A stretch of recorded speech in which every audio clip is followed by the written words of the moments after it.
4 is the magic number tonight, everybody. 4 Republican candidate hopefuls take the stage tonight in the 4th primary debate with hopes of earning the chance to take on crooked Joe Biden in 2024. And we're going to comment on that and cover it here live on Speechless.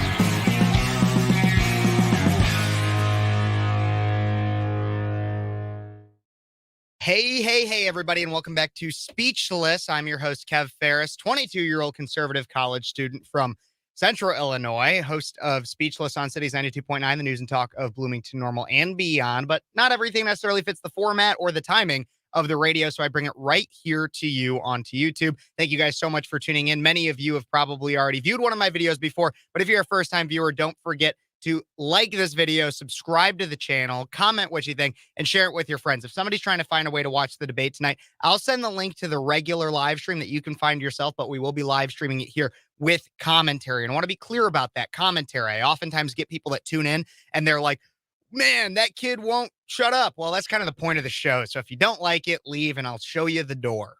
Seriously, I'll show you the door. I'll send you guys the link so you can watch it on your own without the commentary. But let's get into this, everybody. The setting for this 4th GOP debate tonight is Moody Music Hall at the University of Alabama in Tuscaloosa. I know a lot of people that went to Bama. And so a lot of sorority girls I think will probably be in the audience tonight. Let's see who they're supporting. Bama voters will make their presidential picks on March 5th of next year, part of more than a dozen Super Tuesday states. That's when about like the largest number of delegates is up for grabs of any single day in the primary cycle. In general elections, the state has been, Alabama has been red pretty much for decades. The last time supporting a Democrat for president was Jimmy Carter in 1976. So likely to be a pretty favorable audience, definitely more to more conservative Republican candidates as they've been deep red for quite a while. 4 Republicans, as I said earlier, will take on the debate stage tonight, the smallest field yet, as polling and donor benchmarks for qualification have risen. DeSantis, Ramaswamy, Haley, and Christie met the Republican National Committee's requirements to participate in tonight's event in Tuscaloosa. Few notable absentees, one being former President Donald Trump, who has not attended a single debate yet. That's obviously still part of our conversation here on Speechless, but others include South Carolina Senator Tim Scott, who was on the debate stage for the 3rd debate, but has since shuttered his presidential campaign, as well as North Dakota Governor Doug Burgum, who didn't qualify for the 3rd debate and has suspended his campaign earlier this week.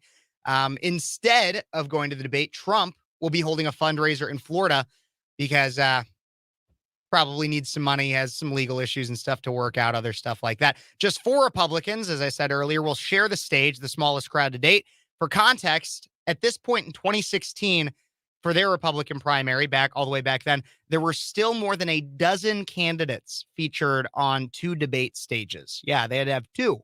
I'm old enough to remember that. Fewer candidates, of course, means more airtime for each on national television. The big question is, can any of these participants take advantage of the opportunity and change the trajectory of this race? Many would say no. Many would say this debate has no meaning, that it's useless, that it's futile. Maybe. Well, we're going to talk about that here. And so along with that question and many others, joining me for commentary, as he often does, formerly talented. That's what I've always said. My good friend, former vice president of Turning Point USA with me, current teacher in Nevada, history teacher, by the way. So he at least has some credibility to his name. Josh Bender. Hey, buddy. How you doing? I'm doing all right. Okay, so we have a lot to talk about. Yeah. Everything like that, but you have my phone number. That's perfectly fine. I do want to give a big shout out to everyone in the comment section so far. Everybody, like I always say, don't forget to like this video, subscribe to the channel, comment what you think, and share it with your friends. Few people that are here in the comment section. Demon Goral, who isn't real. Do you get an award for being first? Well, if you really want to find out the answer to that question, you can definitely email me at speechlesskp@gmail.com if you have any questions, comments, concerns, story tips, anything like that, something I might have missed, something I might have gotten wrong. If you heavily disagree with me and want me to publicly shame you on air, email me at that email right there, and I will have a lot of fun doing it. Anything like that. That's the best way to contact me. If you want to know what your prize is, feel free to shoot me an email. I see some other people. Tanner, thank you for joining as well. I see you said this right here. Is Trump going to end up debating anyone for the GOP nomination? I have no idea. And that can be a question that we kind of look at tonight. Josh, I do want to go through, as we go through a lot of these things tonight, I want to start off with just the candidates specific. Yeah. I'm going to start off with, I'm kind of going in order of favorability, the way I see it, as well as the polls show it as well. Chris Christie being the least favorable, a loser from the get-go. The only thing Chris Christie can't lose is weight. It is obvious. It is obvious he is the only one in this race. He's only in this race to attack Trump. I pretty much said that every time I've talked about him on my show in this race period. He may have some good one-liners. I will give him that. Sometimes he has some good one-liners or even failed ones like the Donald Duck one that are still funny in spite of himself. But that's about it. A recent Ipsos poll has his unfavorability rating, by the way, not favorability. His unfavorability rating is just about 52%. The country doesn't like him, and he can't take a hint. Josh, what do you expect out of Chris Christie tonight? Why is he still in this? What are your thoughts? I mean, I do think he genuinely believes that he can win, even though polls would say otherwise. I know, I don't trust the polls all that much at times, but I don't think he could do it. I think he's in it because he does want to secure up a cabinet position of some sort. Mm-hmm. I think that to Sip, there we go. Where are my shirts? There we go. But I do think he is trying to secure up the cabinet position. I think he's going to go after Trump like always. I think he's going to even start swinging at Haley. I think if I had to take a guess of who he's going to swing at, he's going to swing at Haley because she's kind of aligning herself more with Trump. So that's my guess. Yeah, and, I do want to say too, I like your comment because earlier I did say the only person we could fat shame in this class is Chris Christie. I said that. So I think you should fat shame everybody. I think a little bit of bullying could help people better themselves. I can't bully my students. Well, maybe you should start. They'd be better. But maybe our test scores would go up. I don't know. I bullied you, so that's fine. But we're digressing from the point.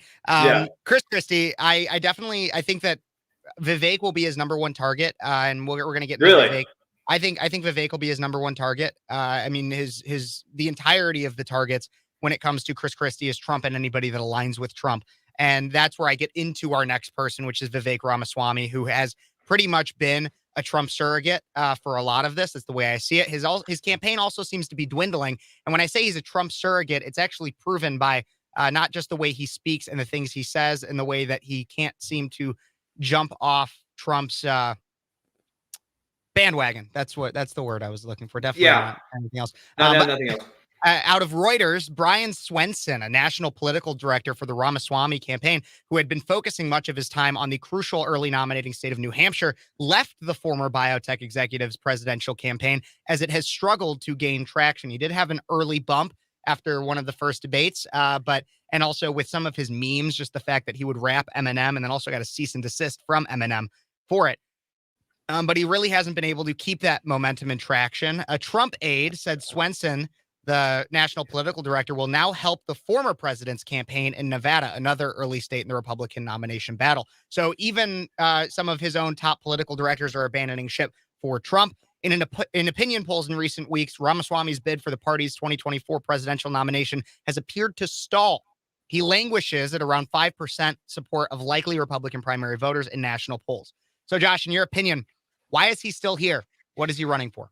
Vivek is going for, again, either a cabinet position or he's going for a media position. I mean, and that's really what he's trying to prove here. I saw that, some of his campaign is leaving and going to Trump, and I don't think that's shock. I mean, that doesn't shock me. I mean, I think even there's some people on Twitter like, okay, so business as usual. I mean, that's they were essentially running the Trump campaign just with a different person.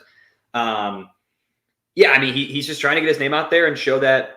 I mean, he's going to get a cushy job on a media, I would say, Fox or something like that, or he's going to go be some sort of cabinet position for hopefully if in his case, if Trump wins, for Trump.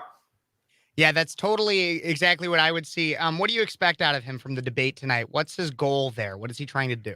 I don't know, because I think he's had 3 very different performances and he had 3 different goals every time. So he's kind of hard to predict because I just don't know how he's going to do. I think he's going to be, I think he's going to attack Haley again. I think him and Haley are going to sprawl the way they have been. I think he's going to try to kiss up to Ron a little bit because he might see the writing on the wall here, while also not completely not kissing up to Trump because he's just trying to stay in both their good graces. But I think he's going to come across to be more introspective as well. I would agree and disagree with you. I believe that for this debate, I 100% believe he will go after Haley. Nikki Haley has been rising in the polls. I'm going to get to her soon, but I think he will definitely go after Haley. He did a lot. I mean, they were basically fighting back and forth a lot in the last debate, and have consistently kind of even on their campaign trails been taking swipes at each other. But I think the reason for that disagrees with your second point. I think he will be up there kissing more Trump ass than he ever has before. As I've said, his campaign is dwindling. His purpose up there, if not every other time as well, is to be a Trump surrogate, is to advocate for Trump. Yeah. Because if he really is looking for one of those cabinet positions, if he really is looking for the vice presidency of some kind or anything aligning with the Trump campaign, just as everybody on his campaign seems to be keeping an eye over at what's going across the hypothetical pond. I think that his purpose, he will not be going after Trump. I think he will go hard after Haley as she's been rising in the polls. I think he'll take swipes at DeSantis. And I think he'll probably stay away from Chris Christie because it's just not worth his time at this point. It's not worth anybody's time. Yeah, I mean, well, so we agree. I mean, I think I think he's gonna kiss Trump's ass a little bit. I think he's gonna kiss DeSantis' ass too, though. I really do. I think he's gonna try to play both of them because he knows it's a two-man race. Mm-hmm. Yeah, I just think it's going to be very, very Trump loving, in my opinion. Maybe it won't be. Maybe I'm wrong, but who knows? We'll figure that out soon. Next up is Nikki Haley. We are, just so everybody knows, about 15 minutes to debate time right as the debate is beginning. If you don't want the commentary during it and only want the before and after, I will send the link in the chat. But I want to get into Nikki Haley because I have a lot to say about her because she's probably one of the scariest candidates in this race to me. So in recent weeks, there's been a lot of talk about Nikki Haley. She came out saying that everybody basically needs to be exposed on social media. So even some of the people in my comments section, like Demon Girl, who isn't real, who at one point said bullying saves lives every day. Nikki Haley wants to make sure that you can't use that name on social media. She basically wants to dox everybody on the internet. And so so along with a lot of other things, she's also been, because she's been rising in the polls, she has been taking more flack from other candidates, one of which even being Trump. He has a new nickname for her, and I'm going to get to that. But her first response to everybody who's coming after her was, according to Fox News, she said, quote, "Look, all these guys know that we are surging in the polls, so they're starting to hit." Trump has begun deriding her as bird brain over recent months. And at one point, his campaign even sent a bird cage to her hotel room in Iowa. I did see that. October, which honestly, one of the funniest things. And Trump's a funny guy. Good. And that's one of the funniest ones. But Haley responded saying the nickname, he's losing it. It's not even a funny nickname. I don't even think it's that great. She also went on to attack Trump on China. That's been foreign policy has been a big place that she's been able to set herself apart, being a former United Nations ambassador. But she said he just handled the trade part of China, but he didn't do anything about the fentanyl flow. He didn't do anything about them stealing intellectual property. He didn't do anything about them buying U.S. land. He didn't do anything about defeating all of the intrusion that was happening in our universities, from police stations to creating a spy center off the coast of Cuba. And this all comes as she's received some noteworthy high-profile endorsements in recent weeks. And I want to go through some of these because it kind of goes against some of the narrative that I've been hearing since a lot of these campaigns began. Out of the Associated Press, Americans for Prosperity, the political arm of the powerful Koch network, formally endorsed Nikki Haley's presidential campaign on Tuesday, promising to commit its nationwide coalition of activists and virtually unlimited funds to helping Haley defeat former President Donald Trump in the GOP primary contest. There was also Paul Ryan, who Trump supporters had told me for a long time had endorsed Ron DeSantis, who I couldn't find any evidence of that. But Paul Ryan has been not only endorsing Nikki Haley, but has also been reportedly attempting to coax congressmen into endorsing her as well. Haley has also gotten endorsements of Spencer Zwick. Out of Axios, Spencer Zwick, the money maestro for Senator Mitt Romney's 2012 presidential bid, is joining Nikki Haley's 2024 fundraising team. Others have expressed interest in Haley, such as Ken Griffin, who Josh and I know pretty well, or know of pretty well. He was the GOP mega donor who actually supported Richard Irvin, who was basically a Democrat running as a Republican in the gubernatorial primary against Darren Bailey in Illinois last year. Then there's also JP Morgan Chase CEO Jamie Dillon, who actually self-identifies as a Democrat and has been having private conversation with Haley and her campaign and thinks that she has the potential to bring this country together. So a lot on Nikki Haley there, and why this all matters. As many know, and as she even claimed, as I said earlier, she has started surging much more in the polls. And News Nation, who's actually hosting this debate, but one of their polls found 11% of Republican voters picked DeSantis as their first choice, and 10% have picked Haley. So she's surged a lot to the point as to, in some polls, she is tying with DeSantis for the current place of second. That should really make a lot of people nervous. You want to talk about the establishment candidate. For so long, I was hearing Ron DeSantis is the establishment pick. Ron DeSantis is the establishment pick. I think, and Josh, I want to get your opinion on this too. But the way I see it is that a lot of people were saying that because he was second to Trump and the establishment had not picked anybody yet.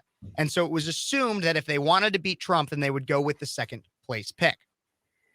It didn't necessarily mean that Ron DeSantis was a rhino or that he was a sellout or that he was aligning with the establishment. What it meant is the establishment and the vast amount of money that they have were waiting to see who they could buy. It seems as though Nikki Haley is that person, in my opinion. What are your thoughts, Josh? Yeah, I mean, I think if you want a candidate who could be bought and sold, it's Nikki Haley. I mean, I think she's 100% that. You know, I look at her policy. You know, she's attacking Trump on China. She sold land to China. She welcomed Chinese companies to South Carolina. I mean, she's been very open with China. I think, yeah, being openly being a DeSantis supporter, I've been loving seeing that, you know, Paul Ryan and all these establishment people are now endorsing Haley, and people are going, and I go, wait a minute, you said that was DeSantis. So what is that? I'm watching as I call the Magadonians, freaking out because they're like, what are you talking? Like, you know, they're all losing their minds. I mean, I think Nikki Haley, I think she's being pushed in the polls. Again, I don't trust polls all that much because I think there is this establishment that wants her in place, that because they know she can be bought and sold. She's basically Biden, but Republican, you know, like genuinely, that's how kind of how I feel. In terms of, I mean, she's a little, you know, less brain dead, but she can be bought. She's smart. I will say she's a very smart lady, very smart. And I used to really like Nikki, and I still genuinely, I think she's still a good politician. I think she still did good for her job. I just don't think she could be the president we need right now.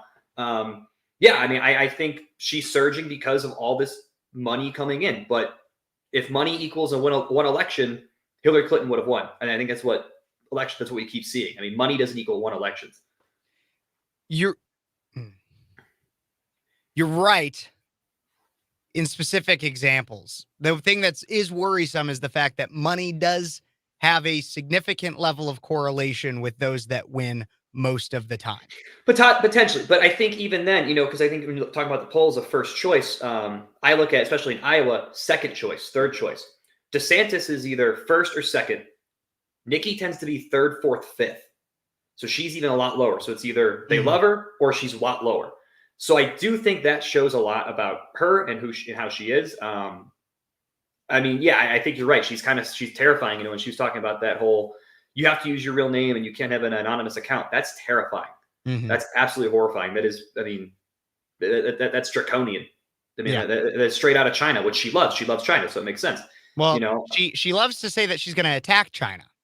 Yeah, but she's that she would go after it even harder than President Trump did, which actually that's one thing I'll give Trump for. He went after China relatively skillfully, at least in terms of trade. Yeah, for sure. But yeah, I mean, she did. Yeah, I mean, she did some decent things at the UN, calling China out. But her record has shown that she's willing to, you know, curtail to China at any time. Yeah, possibly. Very interested to see how she performs. What do you expect out of her from the debate tonight? I mean, she's going to be going after Ron. It's going to be her and Ron going at it. And that's what it is. I mean, she's going to lie the way she has in the past. I mean, she's lied about Ron in the past 3 debates, and every single time she's been proven wrong. She's going to lie again. I think she's probably going to pull the "I'm a woman" card because that seems to be one of her attacks. She's probably going to try to stay out of a screaming match with Vivek, but I think Vivek's going to drag her into it. I mean, I genuinely think he has a way of getting under her skin. Yeah. I mean, I think she's going to come out strong and prepared. Don't get me wrong, but I don't think she's going to shine. Absolutely. I'm pretty similar. I definitely think the woman card is going to come out, especially this time having, and it seems as though that's what she's surged with a lot is women. Mm-hmm. And because she does come across very well as a strong woman. As many in our generation would say, like a boss bitch kind of person, but with the snaps and everything. A girl boss, I believe. A girl boss. That's it. Whatever they want to call it. But honestly, she is one of the most terrifying candidates to me. I guarantee you. I think she'll definitely come off very pro-war and strong in that sense. Always. She has been a war hawk as much as we can see. I've talked about the fact on my show before about the fact that she immediately after leaving government went and worked for Boeing, who is one of the largest defense contractors in the country, which I think is very interesting because of the way I was talking with a friend on the phone about a week ago about this, and he was like, yeah, so basically we elect her to president and then we have the largest amount of spending to Boeing ever happen. And I was like, no, right. Still sprinkle in a little bit of Lockheed Martin in there too. Like Lockheed Martin can send one chopper to Ukraine while Boeing exactly everything else. But no, definitely a lot from her. Last one, we only have about 5 minutes left here before the debate starts. But we have Ron DeSantis. I didn't write too much. I feel like we talk about him a lot when it comes to this. Mainly, I just have the fact that he had a fiery debate last week with Gavin Newsom. Mm-hmm. It was one of the highest. I think it actually rated higher than any of the presidential primary debates with about 5 million viewers live. And it was considered very favorable to DeSantis. In fact, so much so that it was reported that the reason why it was cut off after they said they were going to go longer is apparently because Newsom's wife was so mad about how it made him look that she cut him out of it. So there's that one. Josh, in terms of the debate last week and how it could feed into DeSantis's hopeful momentum, what are your thoughts? I mean, I think his momentum is high right now, going off of that debate on that was last Tuesday. Then he completed the full Grassley on Saturday. So he visited all 99 counties. Yep. So, I mean, in Iowa, which is huge. So he has high momentum going. He has a ton. I think his support's going to surge even more. He's going to keep that momentum going. He's going to come out. And I think someone even commented it. I hope he comes out swinging and he's just ready to fight. I mean, I want him to be ready to fight and say, I am your option. I am your choice. Mm-hmm. No, totally. One thing I wanted to ask you, Josh, especially because you are so open, and I've been clear that I really do like DeSantis. I think that he is a strong guy, and whatever happens in 2024, he should be a leader for the Republican Party going forward. But in terms of your thoughts on his strategy, one thing I've been talking with some people in more private conversations is the fact that DeSantis in the last few debates has looked well, or at least with class, because he kind of took a step back. He did his best to kind of stay out a lot of the little jabber fights going on. But some also say that has made it so that he has been a little bit less visible. He'll come across and his answers will be good and strong, but he lacks some visibility. Being that there are only 4 candidates on the stage tonight, how do you think he should play that? Should he be quiet? Should he be aggressive? How exactly, how do you think he will, and how do you think he should? He's got to be aggressive. And that's like I say, he's got to come out swinging. This is his time to prove the last debate we had before Iowa. He's got to prove he's the guy. And I think if he comes off with that same energy he had against Newsom, like I said, it was like watching a grown man kick a toddler last week. It was ridiculous. It was a slaughter. Grown man kick a toddler. Genuinely, it was a slaughter of Newsom. Yeah. And so if he can come in with that same momentum, with those same facts, with the same ready to fight, ready to go attitude, and he didn't come across as cocky at all, but he came very facts-based, very confident. If he could do that again, and he should do that again, if he should, I think he walks away with this. Genuinely. I've been open about that. I think DeSantis is going to win. Yep, I think it's just like I've said with a lot of them. I think that it's Nikki. Well, it's DeSantis's to lose, but Nikki could definitely gain some steam here. I also want to point out, so there's a question over here. I did want to try to get into some topics that they might cover, but we only have about 2 minutes left. Andrea says, are you actually going to watch these buffoons? So the way I see it, and Andrea, I know you're a frequent viewer of this show, and I love you for it. Love you, Andrea. But I know that you're a little bit more of an anarchist, and that's fine.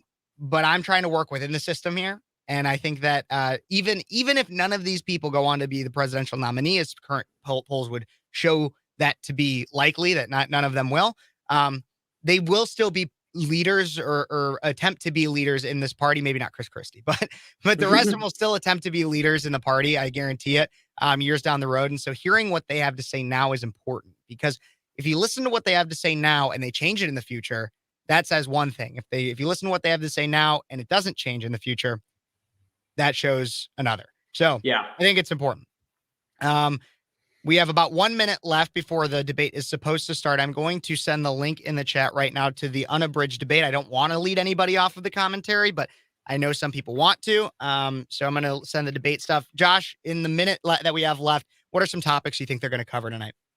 Well, I mean, I think with Megyn Kelly being a moderator, she's going to be a lot more focused on actual Republican issues. I mean, for sure, she's going to hit, I think China is going to be a big one. I think Israel is going to be another big one.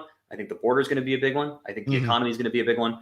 I mean, I think those are the kind of the four big ones I could think of. But I also think she's going to go into because Trump's not there, Trump's not here, why are you going to beat him? Why are you the person? I mean, I think she's going to take a swing at Trump because we know she's not afraid to fight Trump. I mean, we've seen that numerous times in the past.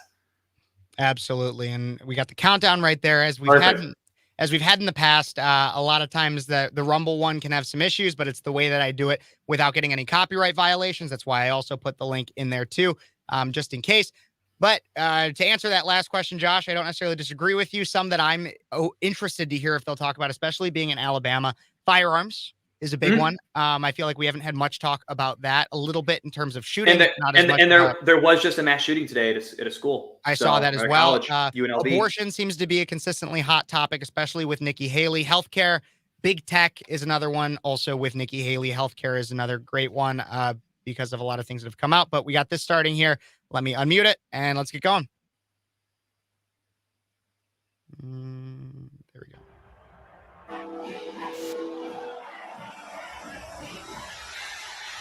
But on this night, the final showdown of the year moves to a new stage on America's newest cable news network.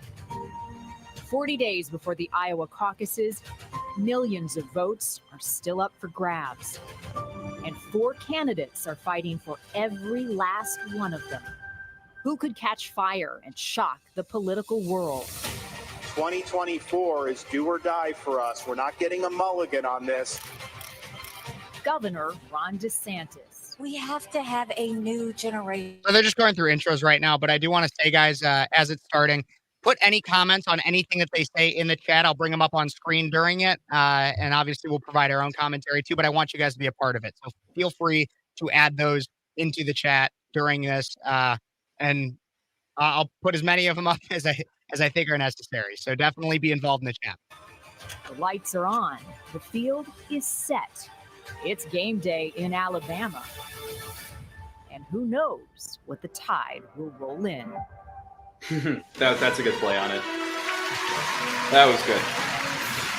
It's game day in Alabama. Roll Tide, baby. Welcome to the 4th and final Republican presidential primary debate of the year, live from the University of Alabama. I'm Megyn Kelly, host of the Megyn Kelly Show podcast on SiriusXM. I'm Eliana Johnson with the Washington Free Beacon. And I'm Elizabeth Vargas with News Nation, and we are live on News Nation and the CW. It is make or break time for the candidates on this stage right now, with the primary starting just weeks away. And we have a lot to cover over the next 2 hours. So let's begin with tonight's rules. Candidates will have 90 seconds to answer questions, 60 seconds to give a rebuttal at the moderator's discretion. You will all see the timing lights that will indicate when time is up and it's time to stop talking. And the time we have is critical over the next 2 hours, so we ask the audience to please keep your applause to a minimum. All right, with that, let's get started. So 3 female moderators, 1 female on stage. I'm interested to see the dynamic. All vying to become their party's nominee. And given the state of affairs in our political system right now, one of you might very well do it. Even many Democrats now admit that President Biden is a weak candidate, just as many Republicans acknowledge that former President Donald Trump's multiple legal troubles could imperil his quest for a second term, all of which means one of you could wind up the leader of the free world. Having said that, Mr. Trump is nearly 50 points ahead of all of you in the national polls, 29 points ahead in Iowa, where the GOP caucuses are less than 6 weeks away. And so as Republicans get ready to vote on whether any of you might be preferable to Mr. Trump, we begin with the question of electability. Governor DeSantis, your campaign and its super PAC have spent the most money, had the most high net worth donors, and had a wave of momentum coming into this race after your big re-election win in Florida. You were seen by many as the candidate most likely to consolidate the non-Trump field. But here we are, a month out from the first real votes, and you haven't managed to do it. In fact, Nikki Haley is beating you in New Hampshire and South Carolina now, and closing in on you in Iowa. Not to mention Trump, who is not only dominating in the early states, but is beating you in Florida by over 30 points. Is it fair to say, as Senator Tim Scott did when he dropped out, that voters are telling you not no, but not now? So we have a great idea in America that the voters actually make these decisions, not pundits or pollsters. I'm sick of hearing about these polls because I remember those polls in November of 2022. They said there was going to be a big red wave. It was going to be monumental, and that crashed and burned. The one place it didn't crash and burn was in the state of Florida. They weren't predicting that I would win the way I did, and I won the greatest Republican victory in the history of the state of Florida. I'm looking forward to Iowa and New Hampshire. The voters are going to be able to speak, and we're going to earn this nomination. And here's what we need. I am sick of Republicans who are not willing to stand up and fight back against what the left is doing to this country. You've got to be willing to stand strong, and you've got to be willing to beat these people. I'm the only one running for president that has beaten these people on issue after issue. We beat the teachers' unions when we did school choice. We beat Fauci on COVID. We beat George Soros when we removed 2 of his radical district attorneys. We beat the Democrats on election integrity. I have delivered results. That's what we need for this country. And you have other candidates up here like Nikki Haley. She caves anytime the left comes after her, anytime the media comes after her. I did a bill in Florida to stop the gender mutilation of minors. It's child abuse and it's wrong. She opposes that bill. She thinks it's fine and the law shouldn't get involved with it. If you're not willing to stand up for the kids, if you're not willing to stand up and say that it is wrong to mutilate these kids, then you're not going to fight for the people back home. I will fight for you and I will win for you. Strong opening. Ambassador Haley, you left government service in 2018 with just $100,000 in the bank. 5 years later, you're reportedly worth $8 million. Thanks to speeches and board memberships like you had with Boeing. Weeks ago, you met with Wall Street heavyweights, including leaders from JP Morgan, Goldman Sachs, and BlackRock. Several other billionaire investors are reportedly ready to endorse you, or recently have, all of which comes with expectations. Aren't you too tight with the banks and the billionaires to win over the GOP's working class base, which mostly wants to break the system, not elect someone beholden to it? Well, thank you. It's great to be here. You know, first I'll tell you, just to respond to Ron, he continues to lie about my record. I actually said his Don't Say Gay bill didn't go far enough because it only talked about gender until the 3rd grade. And I said it shouldn't be done at all, that's for parents to talk about. It shouldn't be talked about with schools. In reference to donors coming on board, look, we will take support from anybody we can take support from. But I have been a conservative fighter all my life. I was a Tea-Party candidate when I became governor. We opposed every single corporate bailout we possibly could. We passed tort reform. We passed one of the toughest illegal immigration laws in the country. We passed pro-life bills. We moved in unemployment from 11% to 3%. We took on the unions, and we took on Obama when it came to the unions, the Syrian refugees, and everything in between. And so I've had a fight. And so as much as Ron says that, that's not true. But when it comes to these corporate people that want to suddenly support us, we'll take it. But But I don't ask them what their policies are. They ask me what my policies are. And I tell them what it is. Sometimes they agree with me, sometimes they don't. Some don't like how tough I am on China. Some don't like the fact that I've signed pro-life bills. Some don't like the fact that I may oppose corporate bailouts. That doesn't matter. That's who I am. And that's why the most conservative grassroots group That's in what the she's country, trying to tell, is that Americans she's for the most Prosperity, conservative because all of her donors and endorsements are not the most conservative. Right. Again, you can say anything. Yep. She didn't respond to the criticism. It wasn't about the Parents' Rights and Education bill. It was about prohibiting sex change operations on minors. They do puberty blockers. These are irreversible. Talk to Chloe Cole. She went through this. Now she's an adult. She's warning against it. She may never be able to have kids again. That is what Nikki Haley opposed. She said the law shouldn't get involved in that. And I just ask you, if you're somebody that's going to be the president of the United States and you can't stand up against child abuse, how are you going to be able to stand up for anything? That is the truth. We have it on video. I said that if you have to be 18 to get a tattoo, you should have to be 18 to have anything done to change your gender. You said the law should stay out of it. We're gonna get to this in more detail later. Let's finish with electability, but trust me, we're coming back to this issue. Mr. Ramaswamy, for months you campaigned as a unifier.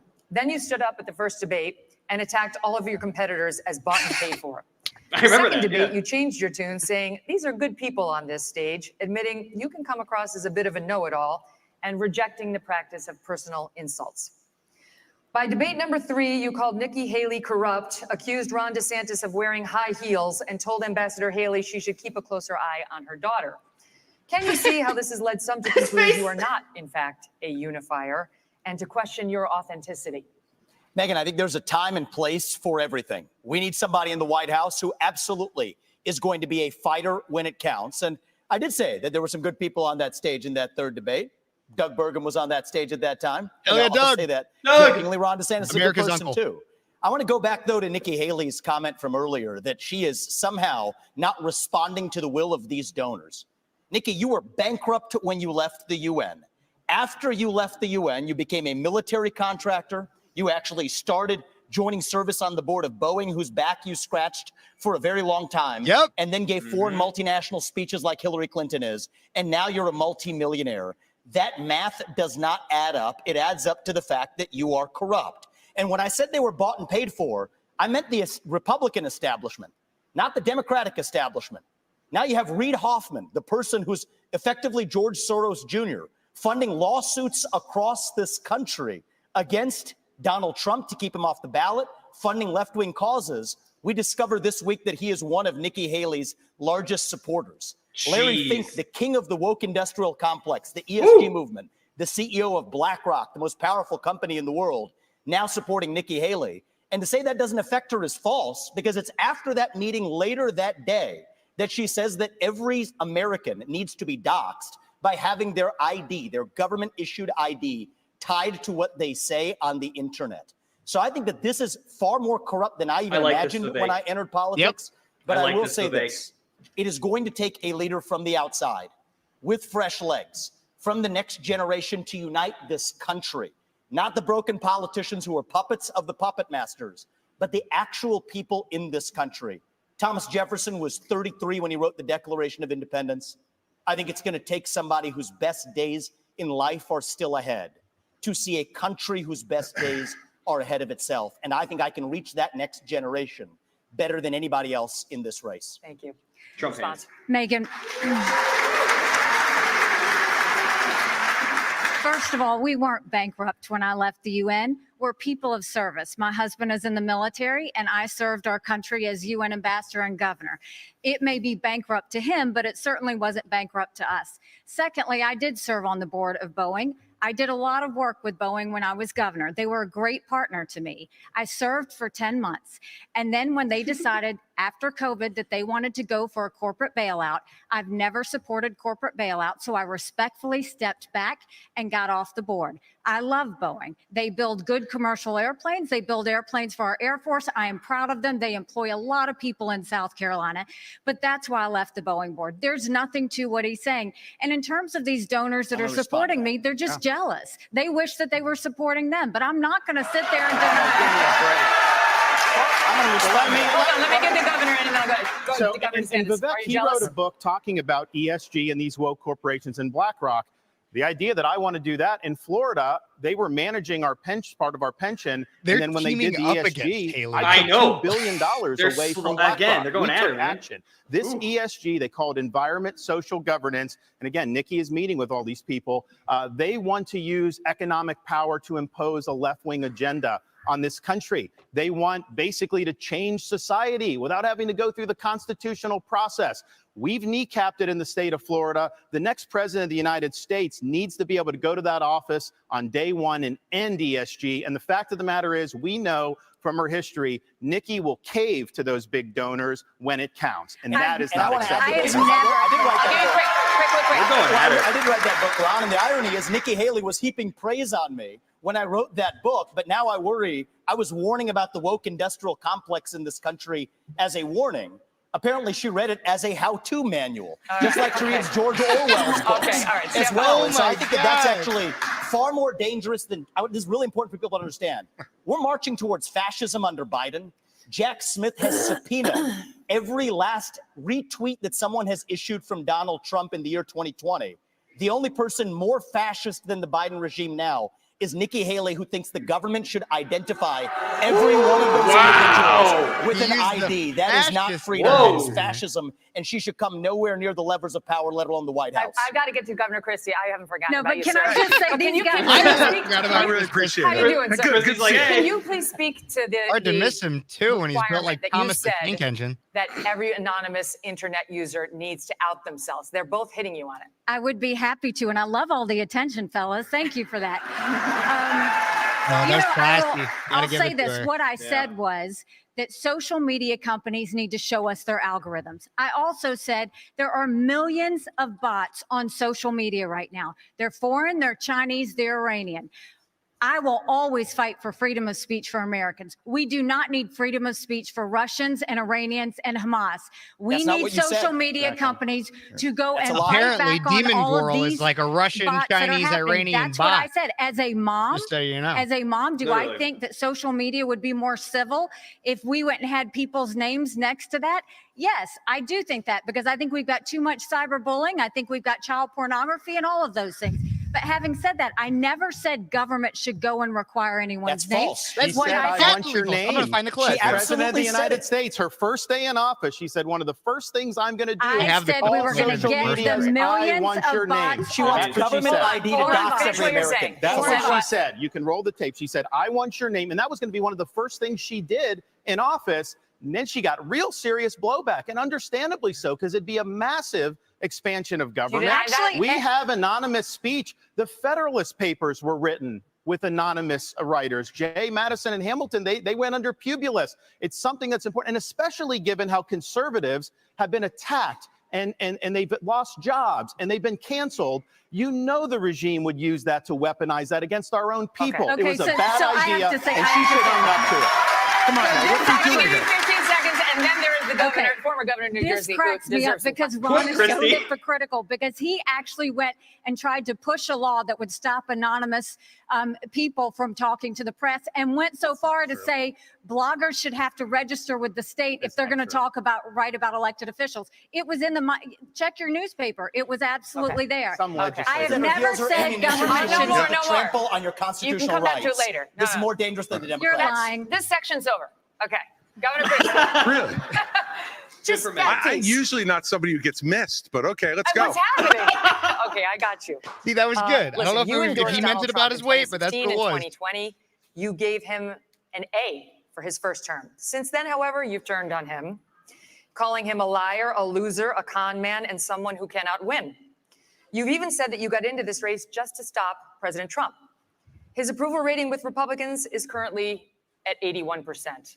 Yours is at 25. Your best state is New Hampshire, and even there, 2/3 of GOP voters say they would be angry and disappointed if you won. Respectfully, Governor, you have not stopped Mr. Trump, and voters may wonder how you could possibly become the nominee of a party that does not appear to like you very much. Yeah. Well, look, Megan, it's often very difficult to be the only person on the stage who's telling the truth, and the only person who is taking on what needs to be taken on. I look at my watch now. We're 17 minutes into this debate, and except for your little speech in the beginning, we've had these three acting as if the race is between the four of us. The fifth guy, who doesn't have the guts to show up and stand here, he's the one who, as you just put it, is way ahead in the polls. And yet I've got these three guys who are all seemingly to compete with, Voldemort, he who shall not be named.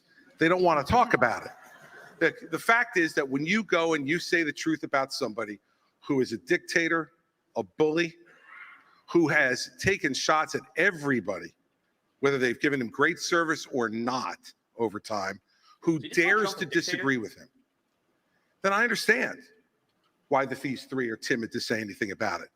Maybe it's because they have future aspirations. Maybe those future aspirations are now, or maybe they're 4 years from now.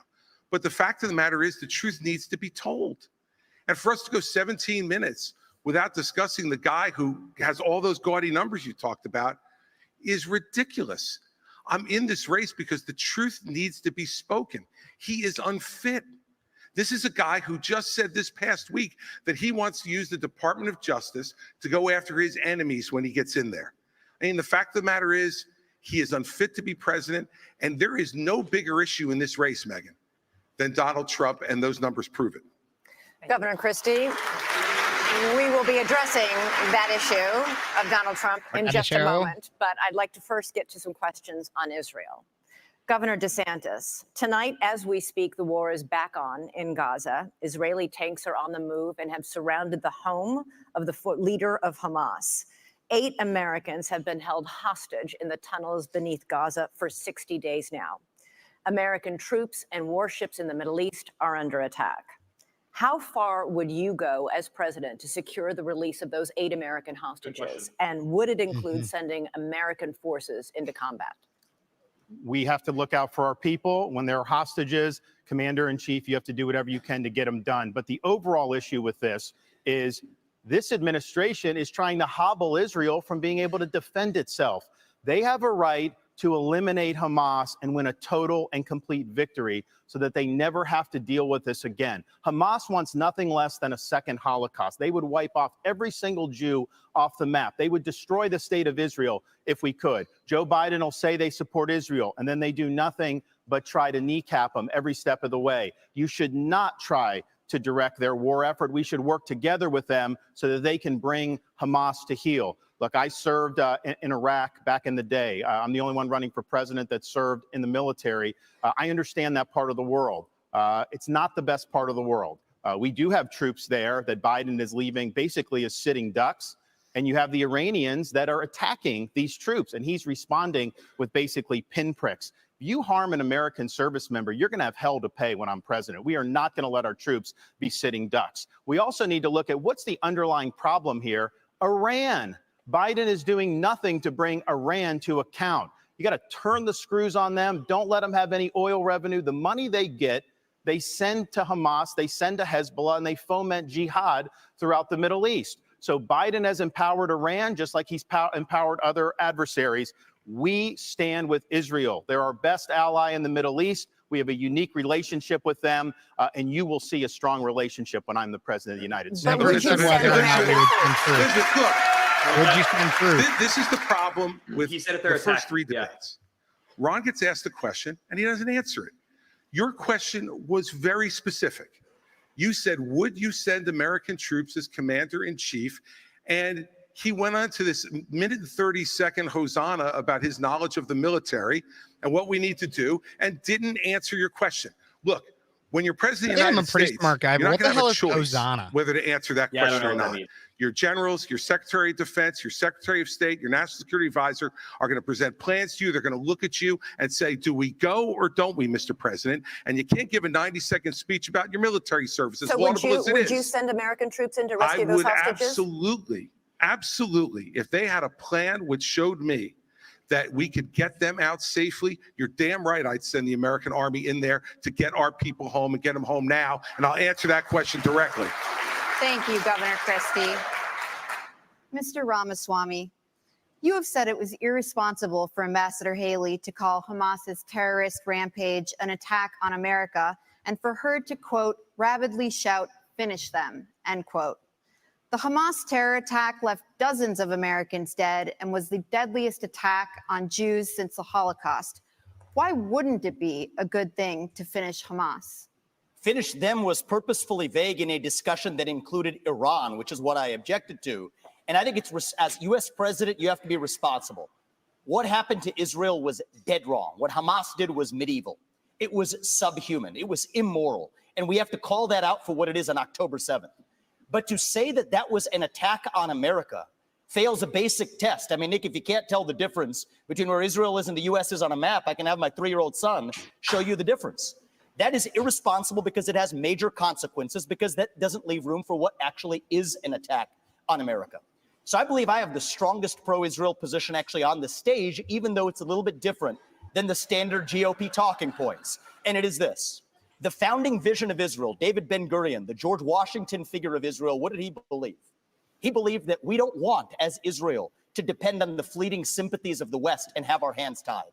I think Israel has an absolute right to defend itself to the fullest, without the U.S., the UN, or the EU, or anybody else second-guessing their decisions, as the Biden administration, guess what, is now starting to do. I think that's a more deeply pro-Israel position than anybody else, and it keeps the actual lines of accountability clear because it is a pro-American position. And as leader of the United States of America, just as a father of 2 sons, my sole moral duty is to my family. As your next president, my sole moral duty is to you, the people of this country. That's how I'm going to lead. So I'll tell Bibi, you smoke the terrorists on your southern border, you go ahead and we're rooting for you. We're going to smoke the terrorists on our own southern border, and that's how I'm going to lead this country.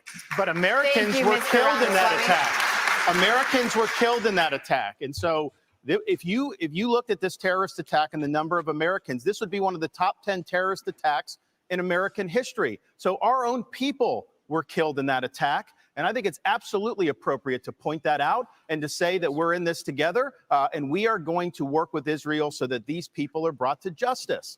I agree with that. Ambassador Haley, I'm coming to you. Iran is on the threshold of becoming a nuclear state. The Wall Street Journal reported that Iranian military leaders gave the green light for Hamas's attack on Israel. You said in last month's debate that, by contrast to the Biden administration's approach to Iran, you would, quote, punch them once and punch them hard.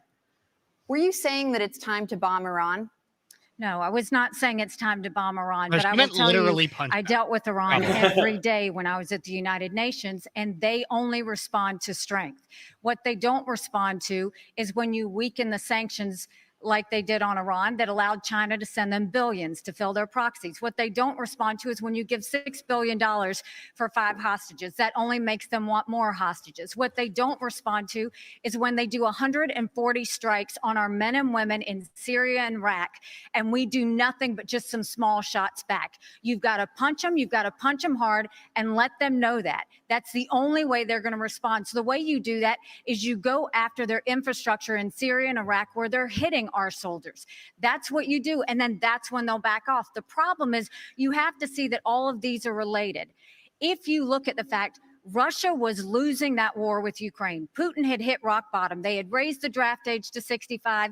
He was getting drones and missiles, drones from Iran, missiles from North Korea. And so what happened? When he hit rock bottom, all of a sudden, his other friend, Iran, Hamas goes and invades Israel and butchers those people on Putin's birthday. There is no one happier right now than Putin because all of the attention America had on Ukraine suddenly went to Israel. Like yeah, right. And that's what they were hoping is going to happen. We need to make sure that we have full clarity that there is a reason, again, that Taiwanese want to help Ukrainians because they know if Ukraine wins, China won't invade Taiwan. There's a reason the Ukrainians want to help Israelis because they know that if Iran wins, Russia wins. These are all connected. But what wins all of that is a strong America, not a weak America. And that's what Joe Biden's given us. I want to say one thing about the tie to Ukraine, if I may. So foreign policy experience is not the same as foreign policy wisdom. I want everybody at home to know that I was the first person to say we need a reasonable peace deal in Ukraine. Now a lot of the neocons are quietly coming along to that position, with the exceptions of Nikki Haley and Joe Biden, who still support this, what I believe is pointless war in Ukraine. And I think those with foreign policy experience, one thing that Joe Biden and Nikki Haley have in common is that neither of them could even state for you 3 provinces in eastern Ukraine that they want to send our troops to actually fight for. Look at that. This is what I want people to understand. These people have, I mean, she has no idea what the hell the names of those provinces are, but she wants to send our sons and daughters and our troops and our military equipment to go fight. Christie tried to jump in. Reject this myth that they've been selling you, that somebody had a cup of coffee stint at the UN and then makes $8 million after, has real foreign policy experience. It takes an outsider to see this through. Look at the blank expression. She doesn't know the names of the provinces that she wants to actually fight for. And there's a couple answers right there. The donors right there that are playing about the puppet. Okay, hold on. Let me just say something here. You know, his reasonable peace deal in Ukraine, he made it clear. Give them all the land they've already stolen. Promise Putin you'll never put Ukraine in Russia, and then trust Putin not to have a relationship with China. Let me tell you something. That's no That's reasonable. not my deal. That's not my deal, Yes, Chris. it's exactly what you I'll said. describe my You do deal this to at you. every debate. I'll tell you exactly what it is. Don't interrupt I'll me. tell I you didn't what it interrupt you. That's the maddest Okay? I've ever heard. Wow. And he's like an angry guy. That was, Yeah. You go out on the stump and you say something. All of us see it on video. We confront you on the debate stage. You say you didn't say it, and then you back away. And I want to I'll say tell you one. exactly No, what I said, Chris. I'm not done yet. Well, this is Now look. This is I'm not nonsense. done yet. Are you Nonsense. Let me tell you something. This is the 4th debate. The 4th debate that you would be voted in the first 20 minutes as the most obnoxious blowhard in America. So shut up for a while. Wow. This is your version of We're gonna let you respond to that. Ron just laughing. I want to say something else. We're now 25 minutes into this debate, and he has insulted Nikki Haley's basic intelligence, not her positions, her basic intelligence. Nikki's got a dad on She doesn't stage know now. regions. I know, She right? be able to find something on a map that his I didn't think Christie was 3-year-old going to could side with find. Haley. Look, if you want to disagree on issues, that's fine. And Nikki and I disagree on some issues. But I'll tell you this, I've known her for 12 years, which is longer than he's even started to vote in the Republican primary. Oh, good call. And while we Don't disagree about insult some Nikki issues, and for we her disagree intelligence, but I'm gonna about who insult should be you on president of your the United age. States, what we don't Well, disagree on no, is it's not that he this is a didn't vote smart, accomplished Republican woman. You last should year. stop insulting So her. I'm going to take this. I'm going to take several times over. That was actually a really good call. So first of all, I think we just learned something from Chris Christie. We learned 3 things.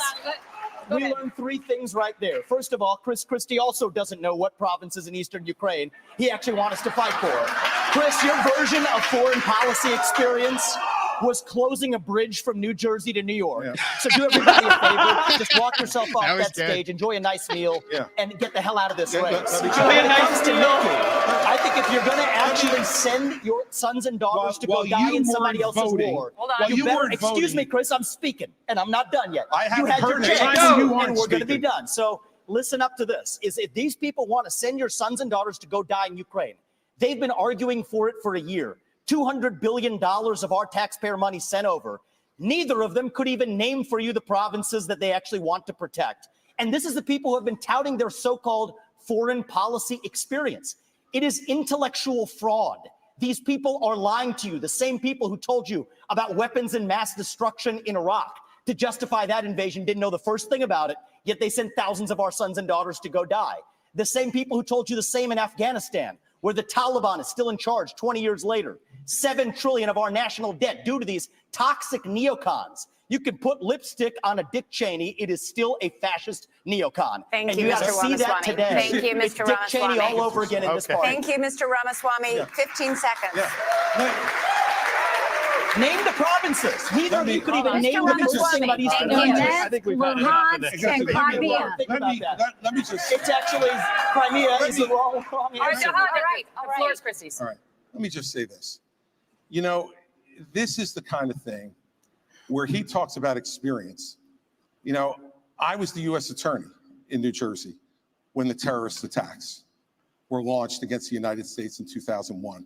I brought the first two cases in this country against terrorists who tried to attack us again. And I know about the threat of terrorism and bullying in this country and around the world. And at that time, he was learning about the provinces in Ukraine, sitting with his smart-ass mouth at Harvard. That's what was going on. And so the fact of the matter is, and back then he was a Democrat. So, the fact is that all he knows how to do. You were busy hugging all Barack he knows Obama how getting to do. elected. Thank you. All he knows how to do is insult good people who have committed their lives to public service and not say anything that moves the ball down the field for the United States. All right, thank you, Governor Christie. We are going to take a quick break, cool things down a little bit. When we come back, we're going to tackle issues on the southern border. We'll be back in a few minutes. Okay, so fiery beginning to the debate. Let me just producing everything here. So a lot of things going on there. I do want to, I'm actually going to keep that going. I'm going to mute it on my end though, because I can still hear it. But a lot of things that happened during that. I want to start off just because I don't know how much time we actually have, but I want to fact check Nikki Haley real quick in the fact that she said she did not say there should be government intervention when it comes to big tech. I have two clips real quick that I was able to pull up. We're going to share this tab instead. We're going to start off with this one right here. They need to verify every single person on their outlet and I want it by name. Because when what about Smug? Does he qualify? I've provided them with my government. If Smug is on your driver's license, then and look, you can put Smug in parentheses, but I want everybody's name. Okay, so she wants everybody's name. Then there's also this one, just so that everybody can see that it wasn't just one time. It was also this one on Fox News. When I get into office, the first thing we have to do, social media accounts, social media companies, they have to show America their algorithms. Let us see why they're pushing what they're pushing. The second thing is every person on social media should be verified by their name. That's, first of all, it's a national security threat. When you do that, all of a sudden people have to stand by what they say, and it gets rid of the Russian bots, the Iranian bots, and the Chinese bots. And then you're going to get some civility when people know their name is next to what they say. Accountability. And they know their pastor and their family member is going to see it. It's going to help our kids and it's going to help our country. So Nikki Haley's a liar. Yeah, straight up liar. Because she said that she didn't say any of that, essentially. And she did. So. I mean, and I want to go to what DeSantis said, but also what Vivek pointed out too, was that the Federalist Papers were written anonymously. Yeah. I mean, they're written under Pluvius. That was the pseudonym they all used because they didn't want their neighbors and pastors to know who was writing them. There was numerous people throughout the revolution who wrote under pseudonyms because they knew, especially in an area like New York that was very loyalist, if you wrote a pro-revolutionary paper publication, you could be killed, you could be hurt, your business could be destroyed. Anonymous writing and anonymous speaking has been a part of our history and part of world history. It's the people who try to take away that anonymity who are always the threat, because that's what all dictators try to do, is take away that anonymity. Absolutely. And interestingly enough, there was a very spicy moment. So actually we could just I don't know how much time we have, obviously, until the break's over. But I was very interested to see, first off, Ron has been a lot more aggressive. We talked about it at the beginning of the show, whether or not that would actually happen. But he has been a lot more aggressive. Him and Vivek teamed up at the very beginning to go after Nikki Haley a lot, so much so that it was 17 minutes, as Chris Christie pointed out, before Chris Christie spoke. And because it just seemed to be going, Vivek and Ron going after Nikki the whole time, to the point of which at one point, Vivek, to both boos and cheers, called Nikki Haley a fascist. Yeah. I mean, and like I said, I said, Vivek is going to play both sides. He's going to play the Trump side and the DeSantis side. When even when DeSantis said, well, Vivek, you said this, he goes, oh no, I agree. He's trying to play that because he knows it's going to be one of them who wins. Yep. And so he's trying to play both sides because he wants a position or some sort of something with either of them. So he's got to play nice with both of them, with those two. Going after Nikki is a great way to do it. Absolutely. But that even led me to another thought, though, because one thing I was kind of thinking about is it's not even that I necessarily like this debate or I like the answers that anyone's giving. What I just have really liked is that people have been calling out Nikki Haley for the things that it seems like nobody knew. Like the Boeing stuff, everything with that, how in bed she is with all of with Democrat funders. Like, I mean, her right. Funders, like a Democrat being one of her key funders. I mean, there is a recording of one of these guys saying, Democrats, you should vote for Nikki Haley because she might be the best chance. That's not an endorsement. No. And so I'm really happy. I'm happy to see that, but I don't think, I mean, I thought Ron's answer when I actually would criticize Ron's answer when it came to the question of whether or not he would send troops. He dodged around it. And while I don't agree with Chris Christie's assessment exactly of how Ron did it, it wasn't like he didn't go on, what was the word that I put the definition in here for earlier? A Hassan or whatever. I don't know. Yeah. But Hosanna. It wasn't necessarily that, but we're coming back here. Are now going to go to the crisis on the southern border. Polls show immigration and the crisis are among the most pressing issues for Republican voters right now. Both the issue of migrants crossing illegally into our country and the separate issue of fentanyl being smuggled in mostly through legal ports of entry. All year, News Nation has been at the border documenting the crisis. In 2023 alone, Border Patrol encountered a record 2.4 million migrants. All four of you have talked tough. The question now is, how realistic is the talk? So, Governor DeSantis, I'd like to start with you. You have pledged to send the military to the southern border on day one of your administration with orders to shoot, quote, stone cold dead anyone illegally entering with a backpack that you believe contains fentanyl. Critics have called this a shoot first, ask questions later policy that would amount to extrajudicial killing. You are a former military lawyer. Why do you think this idea of yours would be legal? The drug cartels are invading our country, and they are killing our citizens by the tens of thousands every year.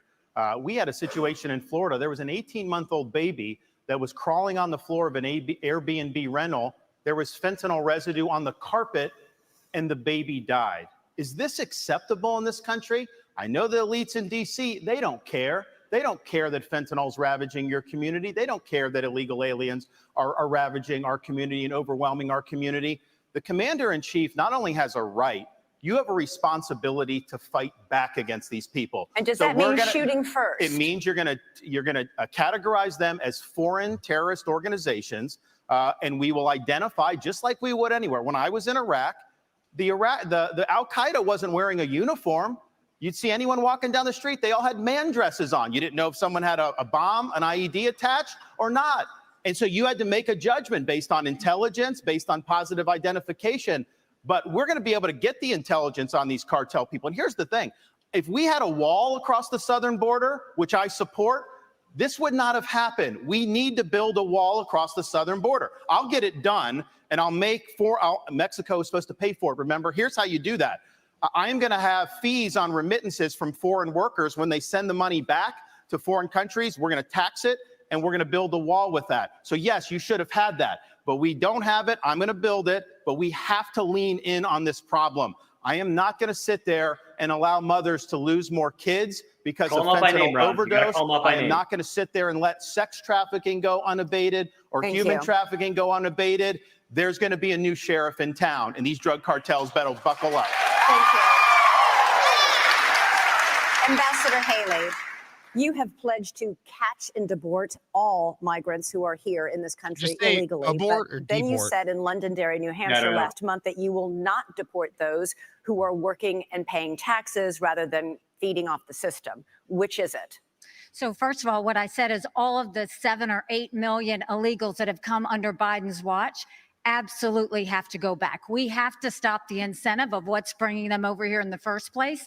Biden just gave temporary protective status to 500,000 Venezuelans. That's 500,000 Social Security cards. That's 500,000 driver's licenses. And I know from my time at the United Nations, the first thing they do is pick up the phone and said, we came over, come on over. And that's what sends more. You have to go and deport these people so they know it can't happen again. For those that have been here longer than that, we've got to start seeing who is it, how long have they been here, have they been vetted, have they paid taxes, have they been working, and figure out who else is out there. But what I know is my parents came here legally. They put in the time, they put in the price. They are offended by those that are coming illegally. We can't let them skip the line. But when you talk about fentanyl like you did before, let's look at something else. Yes, I think we should send special operations over and take out the cartels. I think we should do a remain in Mexico policy so they never step foot in U.S. soil in the first place. But look at where fentanyl came from. Let's go to the heart of the matter. It came from China. That's why we need to end all normal trade relations with China until they stop murdering Americans with fentanyl. I promise you, they need our economy. They will immediately stop that. But this is where Trump went wrong. Trump was good on trade, but that's all he was with China.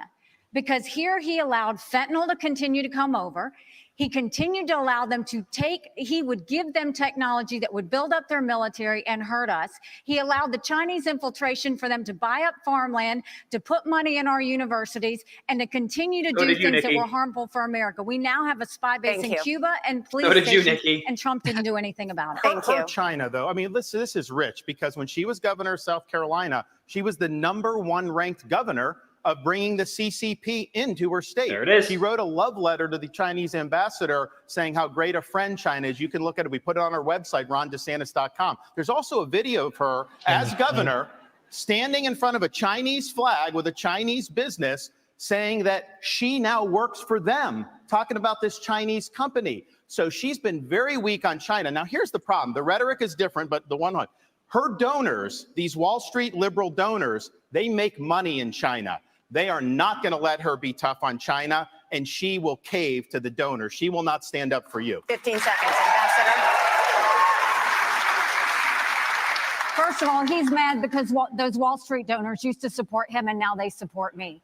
The second thing is he has a company, a Chinese company, UGAS, that he just did a rally there last year. They have given you $340,000 in campaign donations between them and their employees. They are tied to the Communist Chinese Party. Jinko Solar is another one.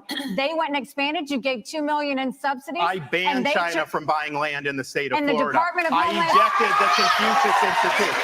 Nikki Haley brought Confucius Institutes to the universities in South Carolina. That is not true. I ejected them. So I have a record of standing up and do what's right. And here's the thing. You have a record of lying. She's trying to say things like that.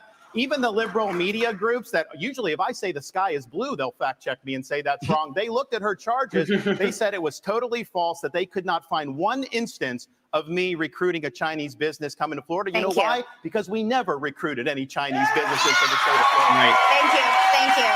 Mr. Ramaswamy, over the past year, fentanyl has killed more than 75,000 Americans, 1,000 of them right here in Alabama. You have vowed to use the military to, quote, annihilate drug labs inside Mexico, something the president of Mexico said would be a hostile act.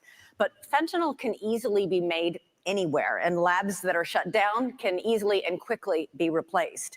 Are your tough enforcement policies offering false hope to a country racked by addiction? To the contrary, I don't think it's going to have to come to that if we deal with the actual demand side problem that we also have in this country. I mean, the easy part is talking about how we're going to use our military to secure the border. I will, and I believe that everybody else wants to do the same thing. But the harder part is dealing with the crisis of purpose and meaning, the mental health epidemic raging across this country like wildfire. And there's a reason why after the opioid crisis, this is one point I love that Vivek even after we get fentanyl, and we're going to be sure to make sure we do it. This one is worse for many reasons. They're illegally lacing it into pharmaceuticals, so it's more dangerous. But we're deluding ourselves. The real false promise here is thinking that we're going to have dealt with that underlying mental health epidemic in this country by just dealing with the demand side of it. But I want to get back to this issue of the root cause, because a lot of these are coming from labs in Wuhan, China, of all places. Drug materials that are going to the Mexican drug cartels that they're pumping across that southern border like a modern opium war. I think it is going to take a U.S. president that's going to have a very different conversation with Xi Jinping than what Joe Biden just had in California. I will tell Xi Jinping, you will not only not buy land in this country or donate to universities in this country. U.S. businesses won't expand into the Chinese market until they're playing by the same set of rules. And the same country that's putting fentanyl into illegal pharmaceuticals in Mexico, it's no coincidence, is the exact same country that also unleashed hell on the world with the COVID-19 pandemic. We also have to hold them accountable with every financial lever that we have available. That is what it actually means to stand with a spine. And you mark my words, if we're willing to stand with the spine, China will absolutely have to fold because they're in a tougher spot than we are. And then we're back to playing by the same set of rules. Thank you, Mr. Ramaswamy. Thank you. Let's talk about the economy. Ambassador Haley, Homeownership has always been part of the American dream, but it's increasingly out of reach for younger Americans. This year, mortgage rates reached 30-year highs. Home prices have risen $190,000 over the past decade. Is this the free market at work? Or should the federal government do something to make homes more affordable? Well, first of all, I mean, you're exactly right. My daughter just got married, and I saw how hard it was for her and her husband to buy a home. Right now, the average homeowner in America is 49 years old. You've got young people everywhere. That used to be the American dream, and now it's out of reach. But you look at what happened. You first of all look at what the Fed did. The Fed did a terrible job when they allowed all of that money to go through. You saw the Treasury bond rates go up. That affected mortgage rates, that affected automobile rates, that affected insurance rates. And so now we have a high interest rate. You've got a supply issue. Ask any builder. The supply issues have continued to be there. That's caused the rate to go up. And then you've got insurances that have gone up. And so what you have is a lot of younger people who, one, can't afford a home, but two, the banks aren't lending them any money. They've made the regulations so hard that they don't want to give loans on mortgages anymore. So what we have to do is we have to open it up. We have to, one, grow our economy so that people have more money in their pockets.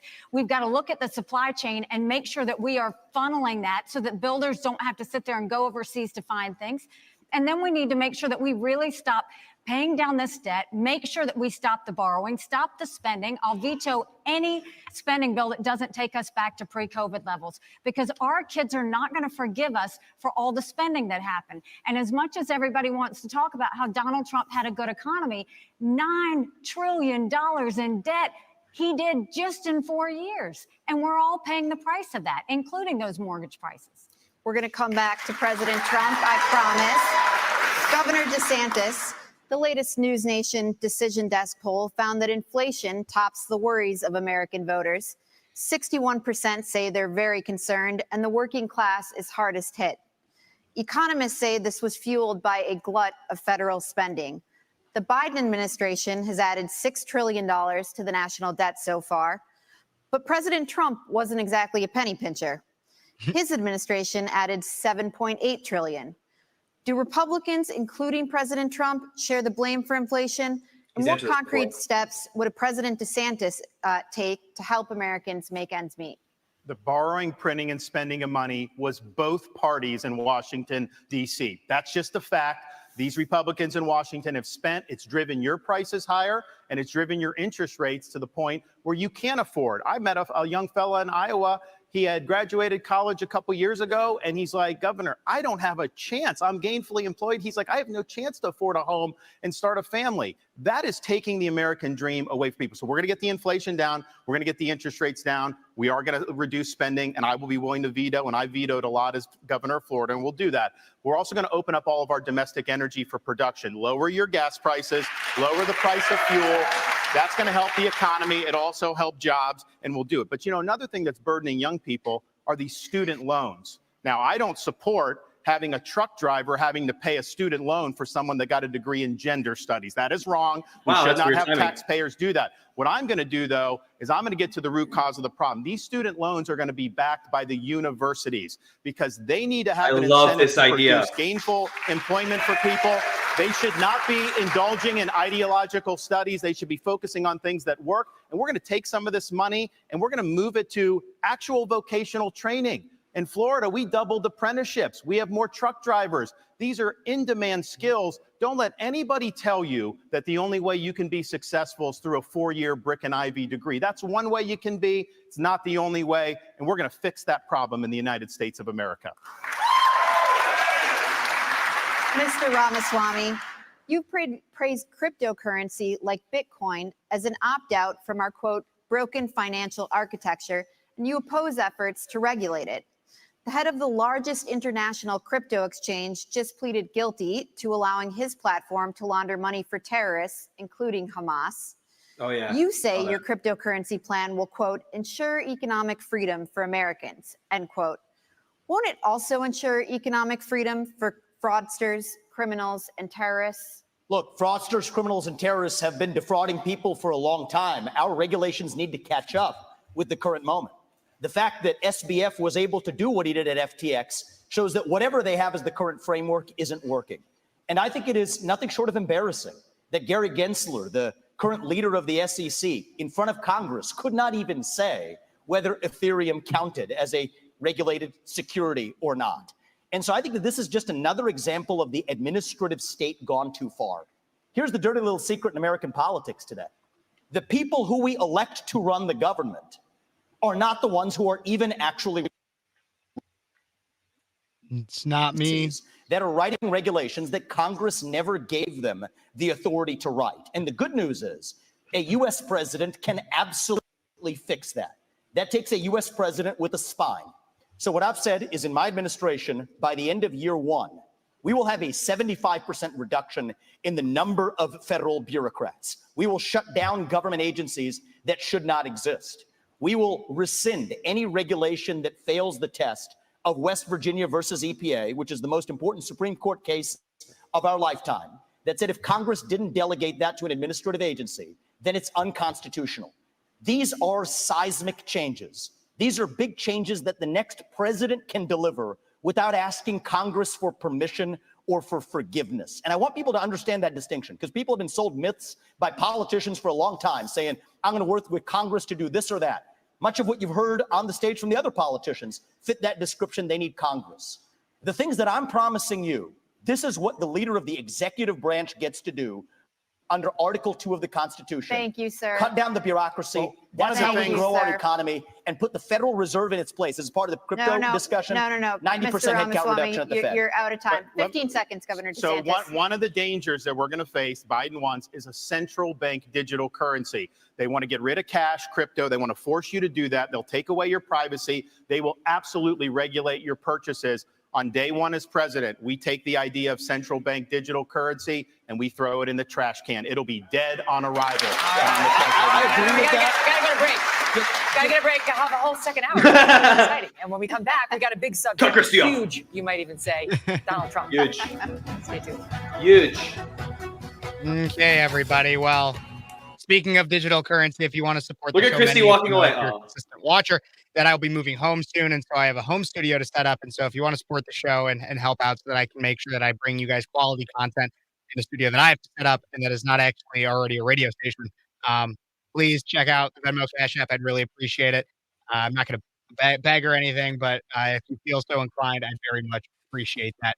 Help keep this going and getting it even further off the ground than it already is. But in terms of what just happened on the debate, there was a lot that was discussed in that last segment. One of the first things was China, as we know. One thing that was brought up by Governor DeSantis was Nikki Haley's love letter to China. And so I wanted to bring it up onto the screen here. I pulled it up during the break so we can all take a look right here at this love letter, which basically was to the ambassador of China when she was reelected as the governor of South Carolina. They wrote a very nice relationship, or a very nice letter outlining the strong relationship we share with China. We consider your country a friend and are grateful for your contributions on the economic front. South Carolinians are also proud of our wonderful state and welcome every opportunity to share its history, natural beauty, and cultural resources with visitors. Whatever. Love letter to China, actually real. Actually did find it on DeSantis' website. Just wanted to let you guys know. Josh, what thoughts do you have about everything else that we kind of discussed? Yeah, I mean, I think overall this was, and again, kind of another attack fest to Nikki. I mean, I think China was a big one. Yeah, I mean, DeSantis doing great at calling Nikki out where she is, which is that she does love China and that her donors love China, and that is just a fact. I wish one thing. This is kind of a quick switch there is when they talk about the border. I wish DeSantis called out Trump. I wish he actually said the name. He goes, I support the wall. We're gonna Mexico pay for it. I wish he would have said. And Trump didn't get that done, and he should be up here defending why that didn't happen. But instead, he said, "Oh no, I lied to you. Mexico can actually pay for it," which he did, by the way. That's on camera. He said, "Oh yeah, Mexico could actually pay for it. I was full of it." I wish he would actually said that. The only one who's actually called out. The only two people who've called out Trump are Nikki and Christie. I mean, Christie we knew. Nikki actually called them out. I want Ron to come out swinging at Trump. Start hitting him. Call him out for the loser he is. I mean, seriously. I don't think it's going to happen, and I also think that's a bad strategy. Now, maybe finding a way to it's an eggshell battle for him because that he's got to walk around, because his whole thing is that I have the same ideology as Trump. I can do what Trump did but better, but he can't come out and be like Trump was bad, because if he comes out and says Trump was bad, then the people that he's trying to win over, won't come over. No, but he can call out his failures. Hey, he failed at this. Yes, but again, it's not gonna. But what he's trying to do is walk those eggshells right now. He can't come out and do a full fist punch to the face. He kind of needs to. He needs to handle it with a lot more. I mean, I don't see that as a full fist punch in the face. I call it as calling out the facts, which is the fact is Donald Trump failed at that. I mean, you got to call him out on that. Again, I don't necessarily disagree. I'm not saying the people that he has to try to win over. The 30% that are only Trump. Believe it's not only Trump people. It's people that are Trump favorable. Trump is their first pick right now. And he needs to win over the people that are Trump favorable, but not only Trump people. He's not going for the only Trump people. He's got to try to. It's just like how you mentioned earlier when we were talking about first pick versus second pick versus third pick. You said Nikki Haley, for a lot of people, it's either first pick or fifth pick. DeSantis pretty heavily is if Trump is their first pick, DeSantis is the second. Yeah. He's trying to go after the people that will even say that DeSantis is the second. He's not going for the people that are like, oh man, it's Trump or no one. He's going for the people, which there are much more of. Like you said, there's only 30% that are only Trump people. He's going for the other 70-ish% of the people that are supporting Trump. Yeah. So, no, I mean, I guess it's fair, but still, I mean, I guess we just disagree on calling him out in terms of his failures, if that helps. Again, I'm disagreeing not with the failure part of it. I'm disagreeing with the way he needs to go about it. But let's get back to the debate here. Unmute.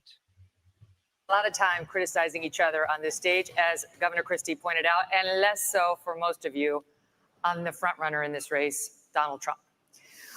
We invited him to come tonight, as you know, but he declined to come. But we'd like to ask you a couple questions about him now. Ambassador Haley, former President Trump recently promised, if he's reelected, to bring back and expand his program restricting immigration from Muslim countries. Here he is in Iowa on October 16th. No longer will we allow dangerous lunatics, haters, bigots, and maniacs to get residency. He looks really bad there. We're not going to let him stay here. If you empathize with radical Islamic terrorists and extremists, you're disqualified. You're just disqualified. Ambassador Haley, do you support President Trump's plan for ideological screening? Well, I don't think that you have a straight up Muslim ban as much as you look at the countries that have terrorist activity that want to hurt Americans. You can ban those people from those countries. That's the way we should look at it, is which countries are a threat to us. You look at what came across the southern border. What worries me the most are those that came from Iran, from Yemen, from Lebanon, those areas where they say death to America. That's where you want to be careful. It's not about a religion. It's about a fact that certain countries are dangerous and are threats to us. A president has one job, and that's to keep Americans safe. And that's what we've got to do, is make sure that we have good national security in that process. And that's the way you should look at it, is where the terrorist threats are, how we're going to deal with it, and what we're doing about it. And the biggest threat we have right now is communist China. But you have to also look at what Iran and Russia are doing as well. And we need to be paying attention to that. That's why we have to focus on things like cyber, on space, on artificial intelligence, and not just the regular things that we've always focused on. It's not just terrorism, though. That's important. But look what's happened in Europe. You have more anti-Semitism in Germany than at any time since Adolf Hitler. Why? Because they imported mass numbers of people who reject their culture. Europe is committing suicide with the mass migration, and it's illegal and legal. Nikki Haley said the other day there should be no limits on legal immigration, and that corporate CEOs should set the policy on that. There needs to be limits on immigration, and we should not be importing people from cultures that are hostile. So, for example, I said with the Gaza, you had some of the squad wanted to import 300,000 people from the Gaza Strip. I said, no, we're not taking anyone from Gaza, because of the anti-Semitism and because they reject American culture. So we've got to get smart about this. We cannot let the United States be like Europe. So there's lower-hanging fruit here, if I may just hit this point, because it relates to what they just said. There are things that the government can do right now that nobody's talking about amongst the professional politicians in this race. What about all of the illegals who are already here? Here's the answer. There's 287G in the law. That is a provision that already allows ICE agents to deputize or allow local law enforcement to enforce those ICE warrants. And it shocks me that nobody in the Republican Party is talking about it, because there are 1 million then officials, law enforcement officials in this country. And against that backdrop, we absolutely have the ability to deport anybody who's in this country illegally. Thank you, we Mr. need to be talking about it Ramaswamy. more in this country. Thank you. Governor Christie. I actually did that as governor of South Carolina. Governor Christie asked last night in Iowa whether he would be a dictator if he wins a second term in office. Donald Trump quipped, no, quote, except for day one, promising to seal the southern border. He has also pledged to begin the largest deportation operation in American history, saying that migrants are, quote, poisoning the blood of our country. He has pledged to round up and expel an estimated 11 million undocumented immigrants in the United States. What do you make of that plan? I think it's completely predictable. I mean, look, he's made it very clear. There's no mystery to what he wants to do. He started off his campaign by saying, I am your retribution. 8 years ago, he said, I am your voice.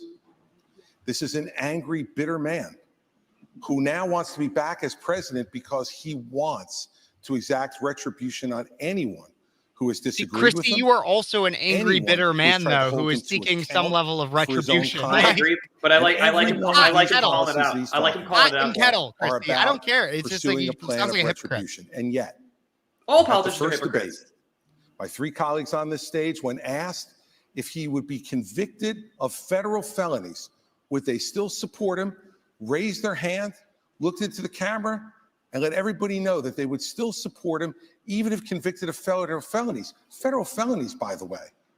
Federal felonies which involve our election process, federal felonies which involve the most sensitive of our governmental secrets, federal felonies where he instructed others to commit crimes, folks who are now agreeing to go to jail because of what they did in his name. So do I think he was kidding when he said he was a dictator? All you have to do is look at the history. And that's why failing to speak out against him, making excuses for him, pretending that somehow he's a victim, empowers him. You want to know why those poll numbers are where they are? Because folks like these three guys on the stage make it seem like his conduct is acceptable. Let me make it clear. His conduct is unacceptable. He's unfit, and be careful of what you're going to get.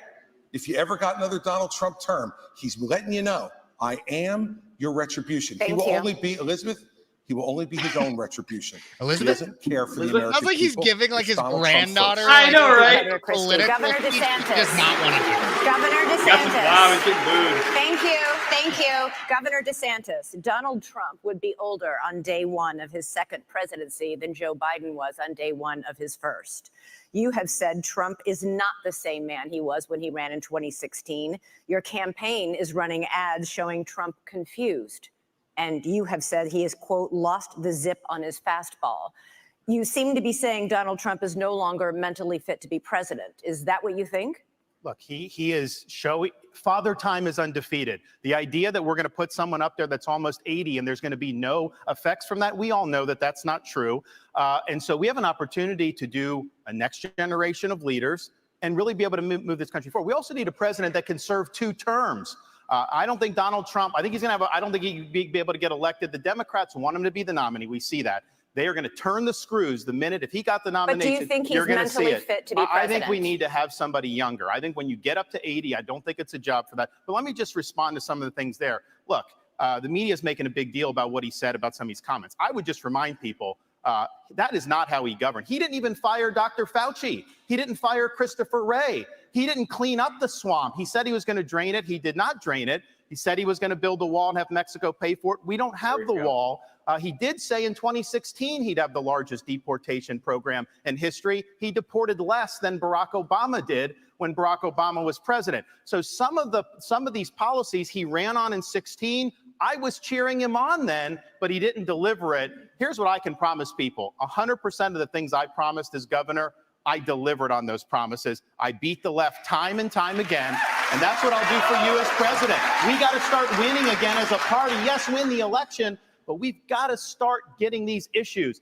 I will go in and wreak havoc on this bureaucracy. You will see people fired, and we are going to bring a reckoning for how this government handled COVID-19. Here's what irritates. Good answer. Now, Chris, you had your chance to wax eloquent on Donald Trump. You've been doing it all this whole Why race. doesn't he just answer the question? The question was very direct. Is he fit to be president or isn't he? The rest of the speech is interesting, but completely non-responsive. And if we were in a courtroom, they'd strike the answer and say, Governor DeSantis. No, they wouldn't. They would say that you're a smart they would man. argue that No, they would. No, they wouldn't. They would Chris. strike the answer No, they wouldn't. because you're not answering You it. just Is he don't fit? like. You Is he have your. fit? You have No. your thing. Is he You fit have or your isn't he? thing. No, I don't have my thing. We don't. He's the thing. Is We he do fit not or want isn't to he? do someone You're that's talking about him almost being 80 years It old. doesn't mean Ron, that somebody is he couldn't fit? get elected. That's Ron, the people that Ron, decide. Ron, Yeah. Is he have an opportunity or to isn't do he? somebody Governor who's in? DeSantis, let him finish. Ron, Okay. is he I think we have an opportunity to do somebody who no is in the talking prime over of their each life. Yeah. You Oh don't my have God. to worry about all I'm this stuff with Ron. confidence. Stop, We can get it done, and we'll do it. I'm going to come to you. Finish. Look, Father Time is undefeated. I don't know how he would score on a test, but I know this. We have an opportunity to nominate someone and elect someone for 2 terms who's going to be spitting nails on day one and for 8 years So you deliver do you think he's big fit? result. You We do should think? not nominate somebody He won't answer. who's almost 80 years old. He's afraid to answer. No, I'm not. You have to either you're afraid or you're not listening. No, it's not. There's a You simple don't want question. to hear the Is he answer fit? because you DeSantis, have, Is I he know you have fit? the Hey, nobody can hear this. I get No one can that. hear you. They can't hear you. You finish, and Look, then you get it back. All right. Look, I'm a simple guy. Okay? I hear the question and I answer it. Is he fit or isn't he? I'll concede you're fit, Ron. You're a new generation. You're 44 years old. I wish I was still 44 years old. Okay? 45. So, well, congratulations. I still get 45. Is he fit or isn't he? And this is the problem with my 3 colleagues. They're afraid to offend. And See, let I me wanna- tell I you wanna- something. I wanna If say you're this, Chris, afraid, hold on, Mr. Ramaswamy. if you're afraid to offend I Donald don't think Trump, they really are. then what are you going to do when you sit across from President Xi, you sit across from the Ayatollah, you sit across from Putin?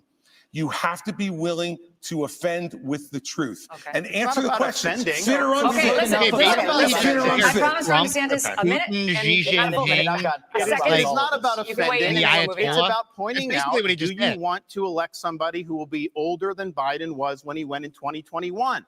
I don't think he's as bad as Biden was at all, but I do think that over a 4-year period, it is not a job for somebody that's pushing 80. We need somebody that's younger. We need somebody that's going to be able to go in there and clean house on day one So and here's- do it for 2 ahead. terms. And I'll be able to Here's do my that. issue with all 3 of my other colleagues on this debate stage, is all 3 of them have been licking Donald Trump's boots for years for money and endorsements. Ron DeSantis, you've been a great governor, but you would have never been one without actually begging Donald Trump for that endorsement. And you Same attacked thing him in for your Nikki book a Haley. year ago. Same thing with Chris Christie as a lobbyist, begging them for COVID money for his special interests in New Jersey, prepping him for the debates last time around.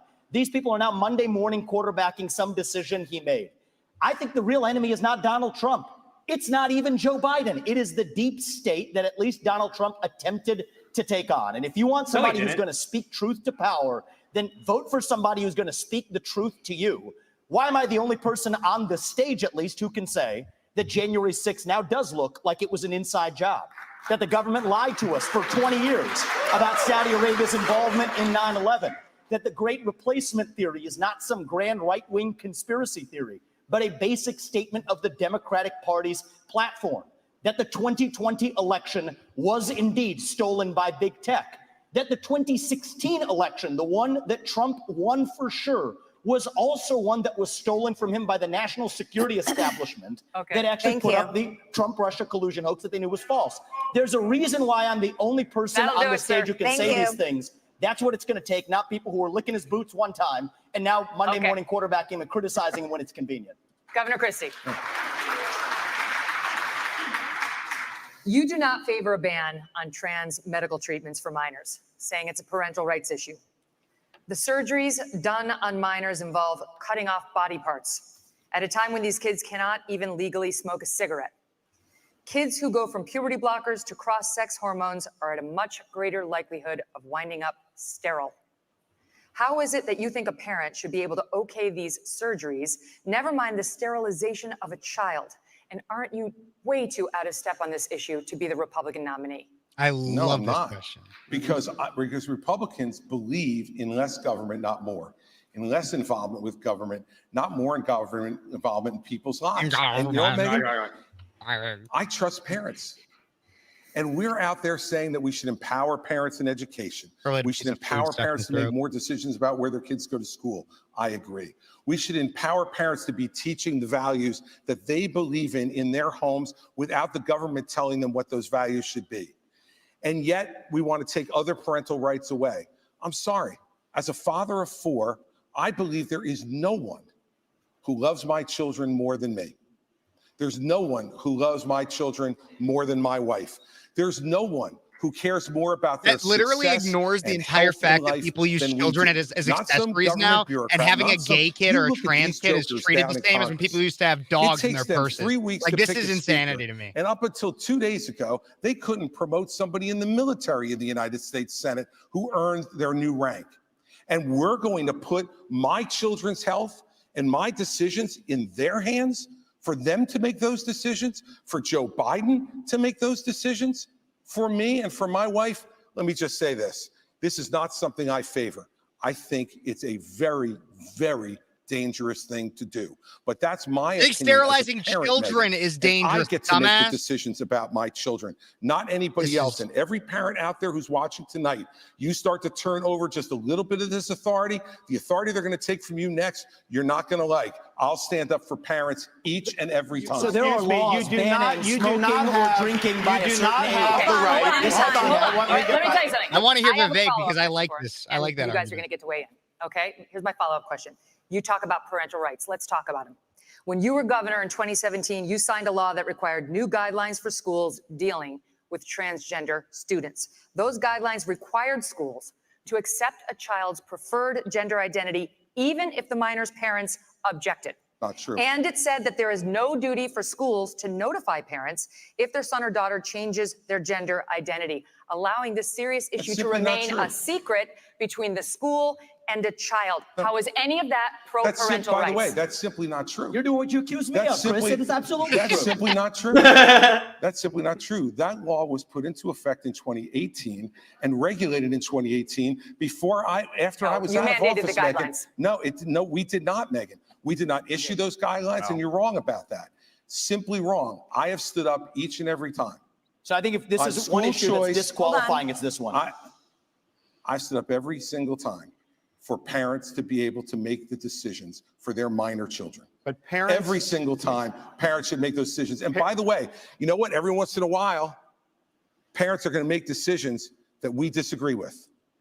But the minute you start to take those rights away from parents, you don't know that slippery slope, what rights are going to be taken away next and you what's do going to not be forced have, on as you. a parent, you do not have the right to abuse your kids. This is cutting off their genitals. Exactly. This is mutilating these There you minors. go. These are Solid irreversible answer. procedures. Simple. And this is something that other countries in Europe, like Sweden, once they started doing it, they saw it did incalculable damage. They've shut it down.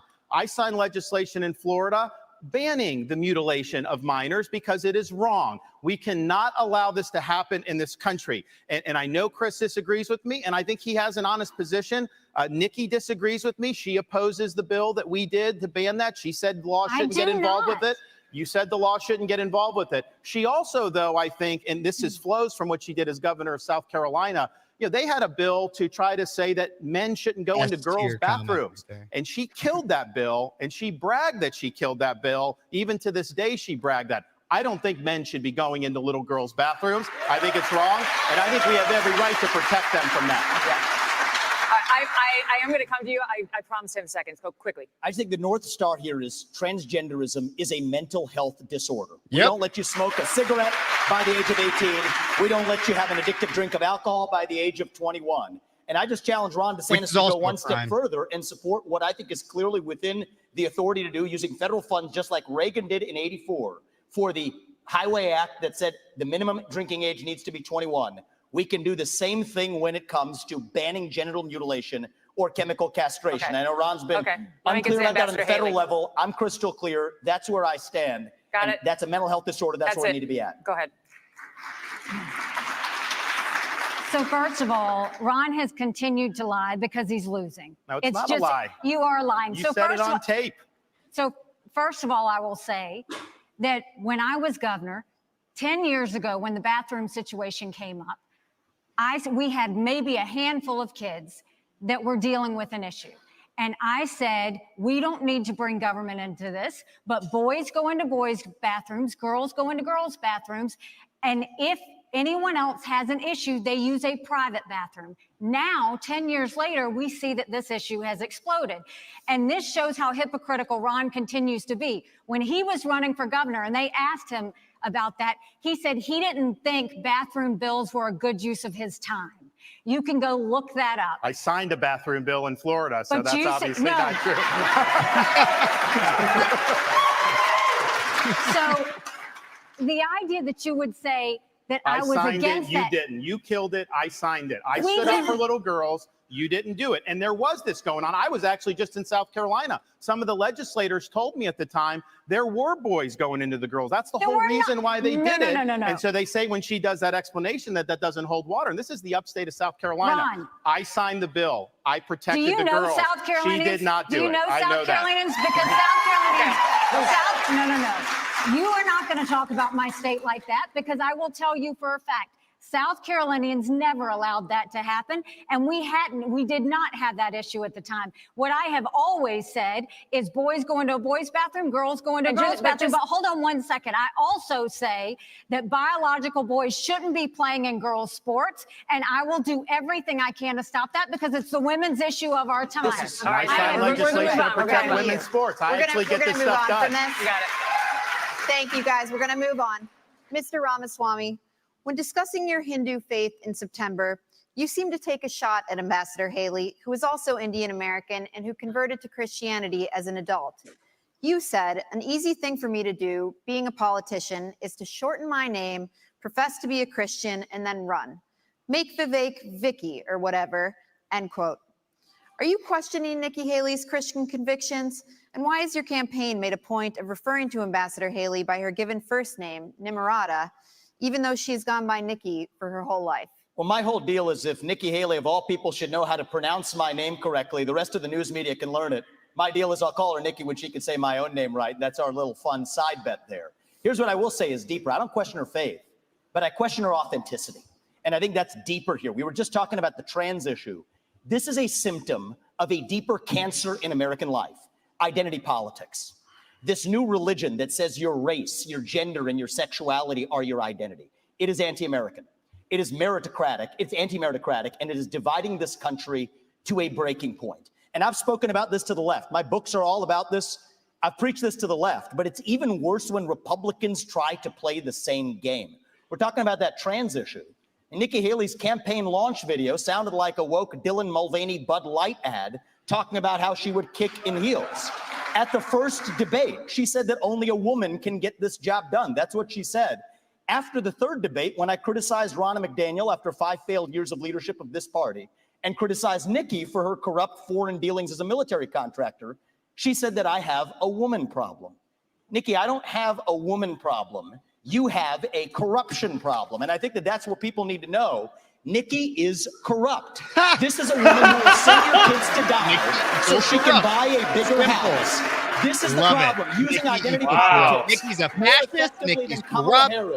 It's a form of intellectual fraud. And it actually needs to end. All these multi-billionaires booing in the audience right now.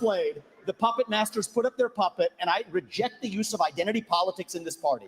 It has been a cancer coming from the left, and I'm sick and tired of the double standards. The people of this country are too. Having 2 X chromosomes does not immunize you from criticism. Thank you, sir. Thank you. Governor Haley, would you like to respond? No. It's not worth my time to respond to him. You have been using identity politics at every step. verbatim. She knows it's true, and that's why she's actually Sir, we're not going to give you a response to the question that was to you. Okay, we got to move on to this. Now, by arrangement with the Republican National Committee, we've got 2 questions for you about the Justice Department and our election system. Here's Tom Fitton with Judicial Watch. Governor Christie, this one's for you.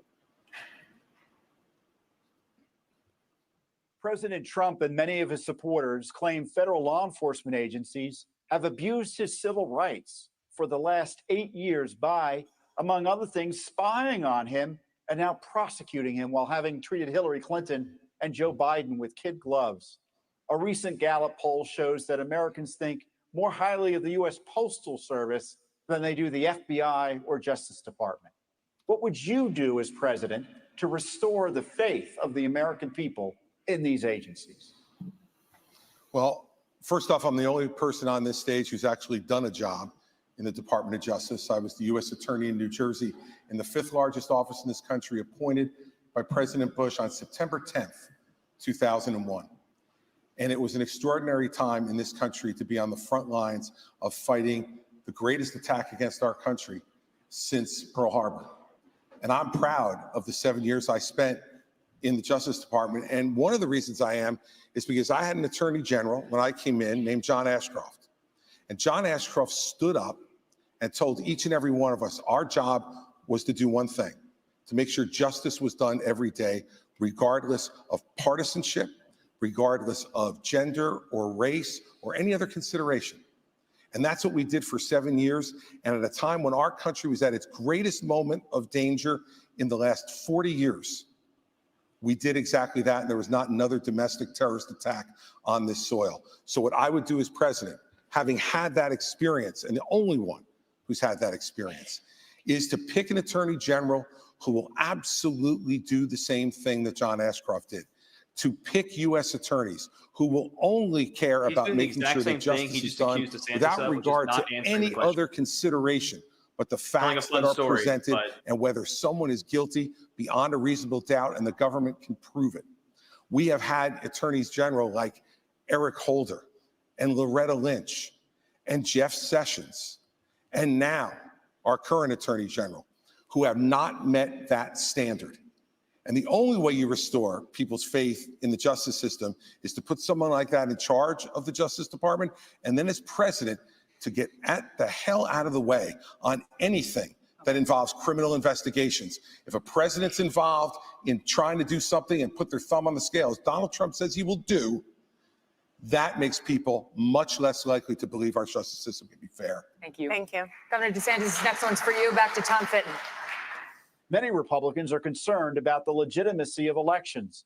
A federal judge just ruled that Pennsylvania must count undated mail-in ballots, and unlike Alabama, many states still don't require any identification to vote. What should states do now to increase election integrity and voter confidence for the 2024 election? Absolutely. Well, Tom, thanks for the question. Thanks for what you guys do at Judicial Watch. It's really, really important. There's a lot of corruption in this government. You guys are doing a great job. What you should do for election integrity is do what we did in Florida.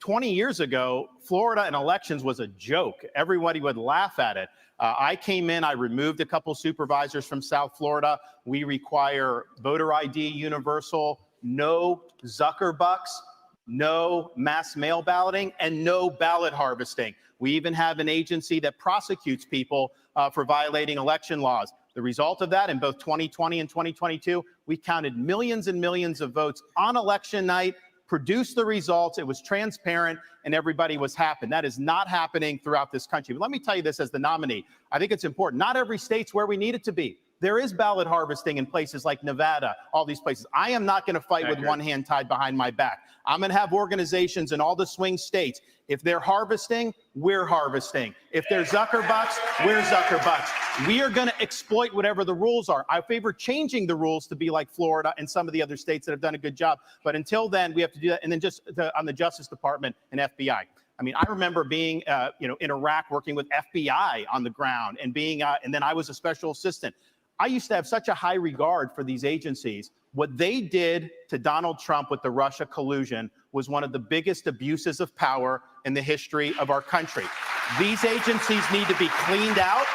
With me, you'll have a new FBI director on day one. We're going to clear out the DOJ, the IRS, all these places. Buckle your seatbelts. There's going to be a new sheriff in town. Thank you. All right, we got to do a quick break. We're going to come back in 1 minute. China up next. China. Okie dokie. Well, that was fiery that time. I was working on some things during that one because I thought that there was some fun opportunities. And so quickly, I actually found this picture too, in scrolling through Twitter. Let me share this tab. Somebody got a picture of Vivek when he was, before he had used it. And it was like, wow, he's got some great notes. But I'm actually going to remove that. And That's I'm going to funny. remove both of us, Josh, real quick, because I made a low quality meme, real quick. And I want everybody to see it.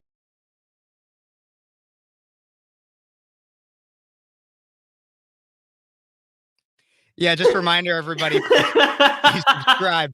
And I made that quick, everybody. I was surprised with how quick I was able to make that. Can you please make that your channel's like header? I will. For a short time. That's phenomenal. I feel like if you sent that to Vivek, he would love it too. Like he'd be like, "Yeah, I'm in." Honestly, I will. I know a person or two that's been on his campaign, so maybe I will send it to them. But yes, there was my low quality meme, because I saw here Tanner said meme material right there, and it just got my mind going. It just got my mind going. But there was so much that's been going on. So much that's been going on in this debate so far. I did want to bring up from earlier a Rumble comment I get. So Rumble, the way that I stream on there is a little bit different, to where I can't pull up your comments on screen, but I do read them. I do keep an eye on them during the debate. And I got one from Go Coop that said, Trump is pro-abortion, pro-taxpayer funded healthcare, pro-LGBT, pro-immigration, etc. He's not right wing. I just wanted to make sure that I let all my Rumble viewers know that I do read your comments. I do see it, and I appreciate you. No matter where you're watching from, check out both of those channels. Don't forget to like, subscribe, share, and comment, all that fun stuff. But Josh, what did you think about that segment? There was a lot said. Yeah, I mean, there's a lot there. I didn't expect Ron and Christie to start fighting the way they did. I think Christie is definitely hypocritical. I don't know. I mean, I a couple notes I said, Ron answered to Trump good about, you know what? He's pushing 80. And let's not let someone who's pushing 80 go in the Oval Office. I agree that's probably a bad idea. I said, Christie, annoying. He's just annoying. Vivek says that Trump attempted to stop the deep state. That's false. He hired the deep state. I said, Vivek, snake oil salesman. He just seems like a snake oil salesman at this point, and I think Ron has pointed out a couple times, which is good. Hey, in your book just a year ago, you're talking about this and that, you're changing your tune. Also, with Christie earlier, 12 years ago, you weren't even voting Republican. Yeah, his age, but also he didn't really vote Republican until 2022.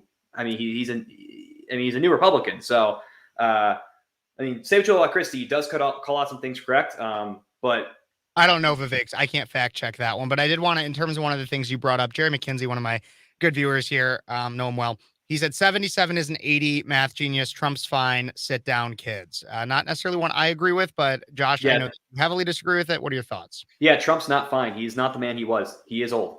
He is pushing 80. So yeah, you're right. 77 is an 80. It's 3 years away, but still, he's pushing 80. He will be older than Biden was when he got into for his first term. That is an issue. I don't like that. You can see it. He's losing his drive. I think when he said he's losing his whiz. Yeah, he is. His fastball's losing his whiz. He is not as smart or he's not as witty as he was. He's not as quick as he was. He's stumbling through things. He's saying the wrong city. He thinks he's running against Obama. He said that a couple weeks ago. He's not the man he was. And I think Christie made a great point of he's just a broken man with a vendetta. I agree. He's trying to defend his record. Well, do you want let history defend your record, man? You can't do much more. So some of the people that I know that are very, very Trump adherent, love him to death, might disagree with him on some things, but one thing that they talk about is the fact that they like the vengeance angle because they believe that now that he's gone through and realized the deep state and how deep it actually is, and the swamp is actually much bigger than he had ever imagined, that now his vengeance, his vendetta that he has will motivate him in the 4 years that he has he'll actually go really hard into it. I want to talk about that, but we're coming back into we got that. So. GOP presidential primary debate of 2023. We're going to talk about our college campuses. Starting with you, Ambassador Haley. House Republicans yesterday hauled elite university presidents up to Capitol Hill to answer for the displays of anti-Semitism on college campuses. These leaders, including the president of Harvard, were asked whether calling for the genocide of the Jews would violate school policies against harassment and intimidation. All of them said it would depend on the context, including whether that speech veers into conduct. How do you think these schools and the rest of society should balance the imperative of free speech against the need to prevent radical activists from harassing and intimidating others? It was disgusting to see what happened. You know, if this had been the KKK that was doing protests on those campuses, every one of those college presidents would have been up in arms. This is just as bad. The idea that they would go and allow that kind of pro-Hamas protest or agree with the genocide of Jews and try and say that they needed context on that, there is no context to that. This is what we need to do to deal with it. First of all, we have got to get foreign money out of our universities. You've got Arab money, you've got Chinese money, you've got others. We need to go to every university and say, you either take foreign money or you take American money, but the days of taking both are over. The second thing we need to do is Biden made a mistake not including anti-Zionism in the definition of anti-Semitism. If you don't think that Israel has a right to exist, that is anti-Semitic. We will change the definition so that every government, every school has to acknowledge the definition for what it is. The third thing is we really do need to ban TikTok once and for all. And let me tell you why. For every 30 minutes that someone watches TikTok every day, they become 17% more anti-Semitic, more pro-Hamas based on doing that.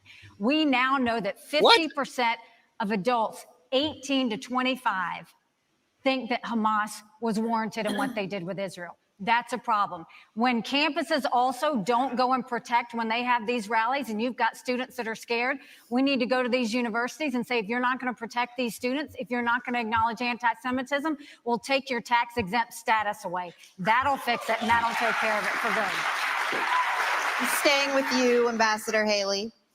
On October 6th, the Israeli government thought it had a clear-eyed view of the threat from Hamas. In fact, according to the New York Times, it even had Hamas's attack plan and dismissed it as an aspiration. The Israelis were wrong. In our country, the FBI director told the Senate panel just yesterday that he sees, quote, blinking red lights everywhere, and that the threat level has, quote, gone to a whole nother level since October 7th. Which of the threats facing our country do you worry could blindside us? What worries me and what keeps me up at night is what happens between now and Election Day while Joe Biden's in office. That's what worries me more than anything else. But I'll tell you that America right now is acting like it's September 10th. We better remember what September 12th felt like, because it only takes one. And whether you're looking at open borders that are allowing people to come in, Iran knows the easiest way to get to America is through the southern border. And we're not doing anything to stop it. We've got to get the foreign infiltration out of our country, whether it's in our schools, whether it's on our social media, whether it's we need to stop all foreign lobbying that's happening to members of Congress. And we need to start securing America again. Until we do that, we are going to be at threats. We've got to look at Iran, China, and Russia want to destroy the West. We have to start acting strong again. We've got to start protecting Americans. Right now, Americans don't feel protected, and we're not doing anything to strengthen it. So Joe Biden continues to be a problem. That'll change on Election Day. Governor DeSantis, if China invades Taiwan, would you send American troops, as President Biden has said he would do? We will be able to deter that from happening. I think that's the important thing. We need a strategy of denial so that we're deterring Xi's ambitions. What if it doesn't work? It's going to work. Taiwan's an ally. We have longstanding American policy, and you know how that's done, and we will follow that. But here's the thing. Taiwan is important not just because of semiconductors. It's important because if China is able to break out of this first island chain, they're going to be able to dominate commerce in the entire Indo-Pacific. They will use that to export authoritarianism all around the world, including here in the United States. You look at some of these guys, actually some of them that are supporting Nikki on Wall Street, they grovel to China. Anytime something happens, they got to go do that. So they already exert a huge amount of authority over this country. It will get a lot worse. So deterring China's ambitions is the #1 national security task that I will do as president, and we will succeed. The 21st century needs to be an American century. We cannot let it be a Chinese century. Mr. Ramaswamy, I think we need to be I'm clear. coming to you I'll next. be clear on the same issue, if Okay, I may. I'm coming to you next on Taiwan. You said if you want to stop Xi from invading Taiwan, quote, let's open a branch of the NRA in Taiwan and put an AR-15 in the hands of every family and train them how to use it. I stand That by will it. give Xi a taste of American exceptionalism, end Yes. quote. The National Police in Taiwan announced a zero-gun policy last year. Is this a serious policy proposal? And if it isn't, why do you keep repeating it? Well, it's part of a broader deterrence strategy. And so I think I'm going to respectfully disagree with Ron here. I think the next U.S. president needs to be crystal clear that at least for the foreseeable future, the U.S. will absolutely defend Taiwan. And it is with that clarity that we actually achieve deterrence. But I have a broader strategy than that. We need to get on side in our relationship with India, take it to the next level. India has to be able to block the Andaman Sea, which is where China gets most of its Middle Eastern oil supplies. That's critical. I also do believe the Second Amendment is a critical way of preventing foreign autocrats from being able to. It's worked in America. Why wouldn't it work in Taiwan? So it is part of a broader strategy. But I do think that we need to be specific about our deterrence strategy, or else Xi Jinping is just encroaching by the day. And the reason why we're not doing it for China, I want to be crystal clear, is because we're scared. Why are we scared? Because we depend on them for our modern way of life. Why do we depend on them for our modern way of life? It's because Nikki Haley's latest friends like Larry Fink have created commingled economies with BlackRock telling Exxon and Chevron they can't drill here, while being a shareholder of PetroChina, not applying those same constraints in China. So it is our economic dependence on China that makes us scared. If that were a Russian spy balloon, we'd have shot it down in an instant. If that were a Russian spy base in Cuba, we'd be actually going hard on them instead of turning the other way as we are with China. So it comes back down to that economic dependence. We cannot depend on them for our pharmaceuticals, our semiconductors, and people have been lied to for a long time. Our own military, the F-35 jets that we make in this country, depend on China, and it's going to take an outsider to fix that broken establishment. Thank you, Mr. Ramaswamy. Ambassador Haley, would you like to respond? I mean, when it comes to China and Taiwan, the one way that we keep China from going into Taiwan is, one, make sure that we win in Ukraine, that we protect our friends, but also let China know that they'll be hell to pay if they go into Taiwan. They need to know that there is going to be a force that's going to go against them. And they need to know it's not just going to be the United States. That is why we need to build our partnerships with India, with South Korea, with Japan, with the Philippines, with Australia. We need to start pulling that alliance together. And the first way we do that is we need to make sure that on day one, we look at the fact, if China pulled the rug out from under us tomorrow, would we be ready? Think about what happened during COVID. Everybody told you to wear a mask. They were made in China. Everybody told you to take a COVID test. They were made in China. Everybody went and, I mean, everything that happened, if you go to the drugstore, all those medicines are made in China. We have to make sure that we are not relying on China for anything related to our national security, which means let's start focusing on doing deals with our friends now. Thank you, Ambassador. Governor Christie, I'd like you to weigh in on that. And do you think arming every family in Taiwan with an AR-15 is a plausible policy? You know, I don't think we have constitutional authority over Taiwan to give them a Second Amendment. I think they can only do that for themselves. But look, I want to be really clear. Once again, I want to play the role of actually answering your question, which is if China went after Taiwan, you're absolutely right. I would, as president, have us go militarily and defend them. Secondly, I'm not afraid, based upon those economic relationships, to do that, because these economic relationships mean nothing. Nothing. If what's going to happen is that China is going to come and act in that region of the world however they see fit. It's not right. And I'll say this about what I heard from Nikki earlier. She said that Donald Trump was good on trade. He wasn't. And the proof that he wasn't good on trade with China is that all he did was impose tariffs, which raised the prices for every American. You want to know what has contributed to inflation in this country? Yes, it's more government spending. Yes, it's the fact that we're printing too much money. Absolutely. But it is also the increase in prices that were driven by Donald Trump's tariffs. And one last thing. You can't say he was good on trade because he didn't trade. He didn't change one Chinese policy in the process. He failed on it. Thank you, Governor Christie. Governor DeSantis, switching subjects here. For 15 years, Republicans have been burned by politicians' promises to repeal Obamacare. Trump repeatedly promised to replace it with, quote, something terrific, but failed to propose anything. You're now promising something better, but Florida has more uninsured people than almost any other state. Why should Americans trust you more than any other Republicans who've disappointed them on this issue?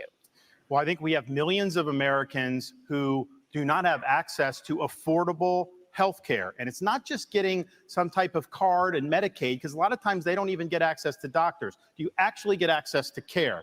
The other thing is we have millions and millions of people who don't have access to good doctors and good hospitals. Florida did not expand Obamacare. I think the states that did that, I think are struggling financially. So that, yes, we declined to do that. And I don't think that that was the right policy to do. But we are going to go after the cost. You're paying too much for everything. We've actually addressed this in Florida in some ways, but you need price transparency. You need to hold the pharmaceuticals accountable. You need to hold big insurance and big government accountable. And we're going to get that done. I think it's very, very important economically. I think it's very, very important for the country that we get that done. Go ahead.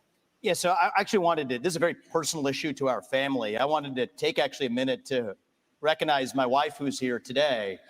Badass surgeon. She did a bunch of cases with cancer survivors earlier today, flew here to be tonight.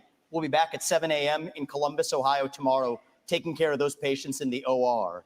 And on the front lines of people who have actually not swallowed for years. And here's what's something that's awful that's happening in our healthcare system.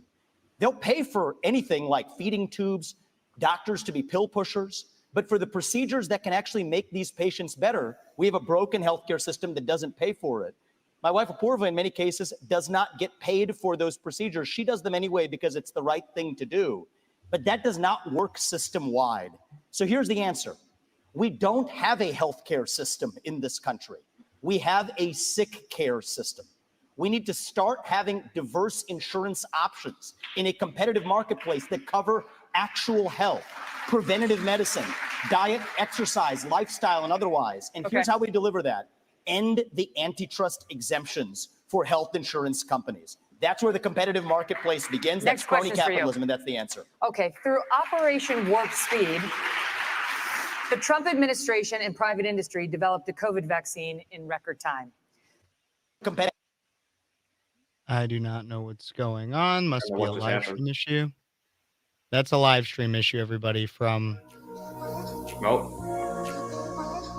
Interesting. That is a Rumble issue, everybody. Let me see what I can do here. Yep, that's what they're playing right now. So I guess we will also be right back. I know that if you have a cable subscription, you can watch this on News Nation right now. I was just very interested to hear what was about to be. He said an ass, and then it comes up. My only thought maybe is that maybe somebody said something that was, I don't know. I have no idea what's going on. I mean, let's see if I escape through here. I should be able to see what their chat is saying if they have one. I'm not very keen to Rumble, but this is honestly very yeah, that's strange. Unforeseen for me.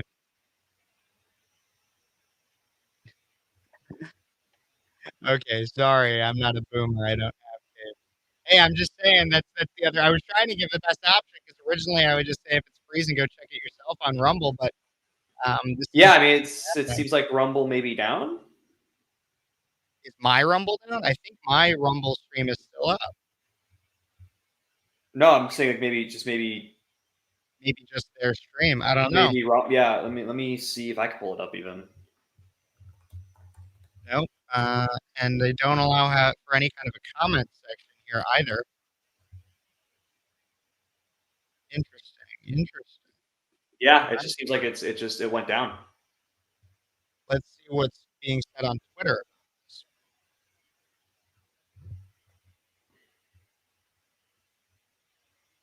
Very interesting. Did Ronna McDaniel forget to pay the streaming bill? Like, well, she probably didn't have the money to do it, you know. Yeah, I'm looking here. I do not see anything that Yeah. Wow. I'm trying to find any kind of an answer, buddy. Okay, so I see. So the stream is suddenly down. That's the first thing. I'm trying to see if there's any news, any option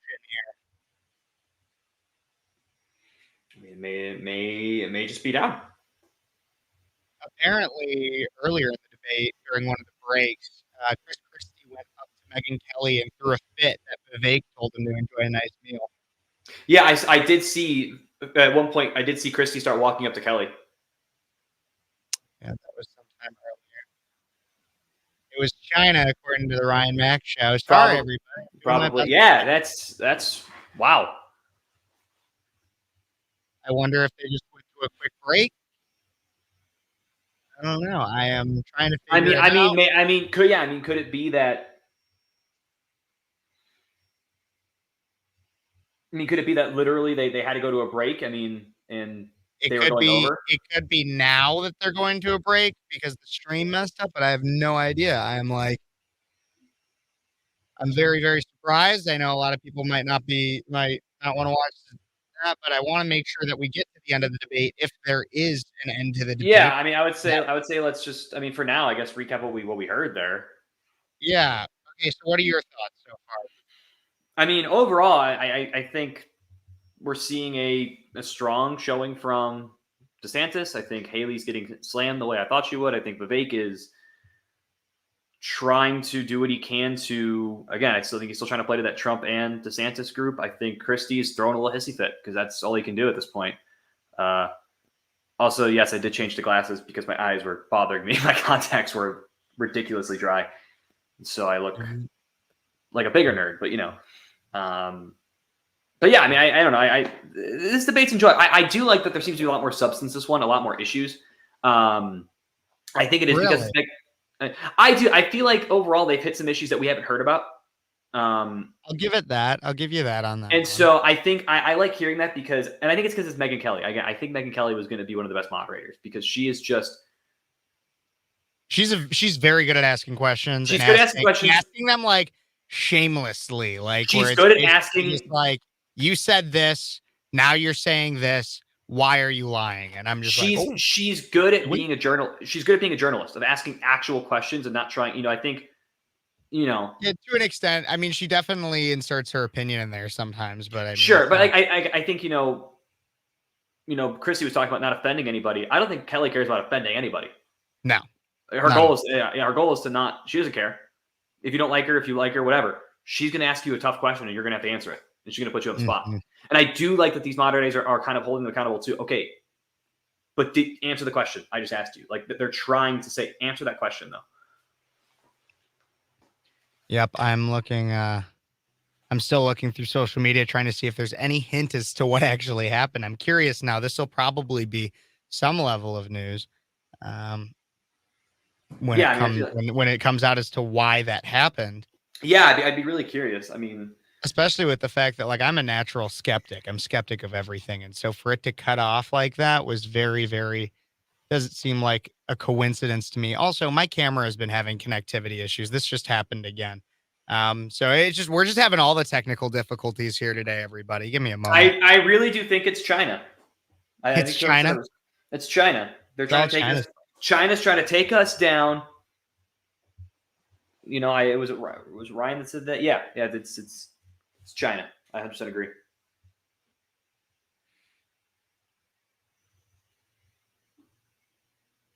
Oh, Progressive America admitted it was them. Thank you for taking on our stream. No, I mean, I don't know. It's funny because I was talking about this debate today in class even, and I was like, I think today's going to be a good one, and I think overall it is a good one. Yeah, overall. I was prepping my recap because I've been thinking about and I was hoping to hear more because I had some thoughts, and I'm curious if we'll hear if there will actually be an end to this debate or if that's genuinely it. I also did post a while ago in the chat on both Rumble and on and on YouTube a link if anybody is interested in joining like a very brief just recap, and you have thoughts or something that you didn't get to say in the chat or you didn't think were accurately expressed, feel free to use that link. Let me see if I pinned it in my in the YouTube. I'm going to in the YouTube. I sound like an old man. Here we go. So yes, now you can use that link. It should be pinned in YouTube, and it is in my Rumble stuff if you want to join. Okay, we're back. Wonderful. For closing statements, and we want to get you all in, so we're going to give you 45 seconds for this last one. Governor Christie, we're going to start with you. Which former president would you draw inspiration from for your own presidency, and why? I would draw inspiration from Ronald Reagan. In the last year, I've spent a lot of time writing a book about President Reagan that's going to be called What Would Reagan Do? That book's going to come out early in 2024. And what I learned more than anything else was that Ronald Reagan was a slave to the truth. Ronald Reagan stood up for the truth, whether it was popular or unpopular at the moment. In 1964, he stood up against the John Birch Society when it was very unpopular to the party to do it, but he would not put up with our party standing for lies and deceit, even if it gave him political progress. That's the kind of president that I will be, and I would draw that inspiration from the 40th president of the United States, Ronald Reagan. Ambassador Haley? Well, I have to say, too, I think George Washington, when you look at the responsibilities he had of how do you go and take on this great American experiment and make sure that the people are protected. And they always knew that government was intended to secure the rights and freedoms of the people. It was never meant to be all things to all people. And then you look at Abraham Lincoln, and you look at the challenges, and you look at the division that happened in our country, and the ability to lead in spite of the loud noises and say, what will bring out the best in people to get us to go forward is always something that's important. And I think we need that now more than ever. Governor DeSantis. Reagan, Washington, Lincoln, excellent.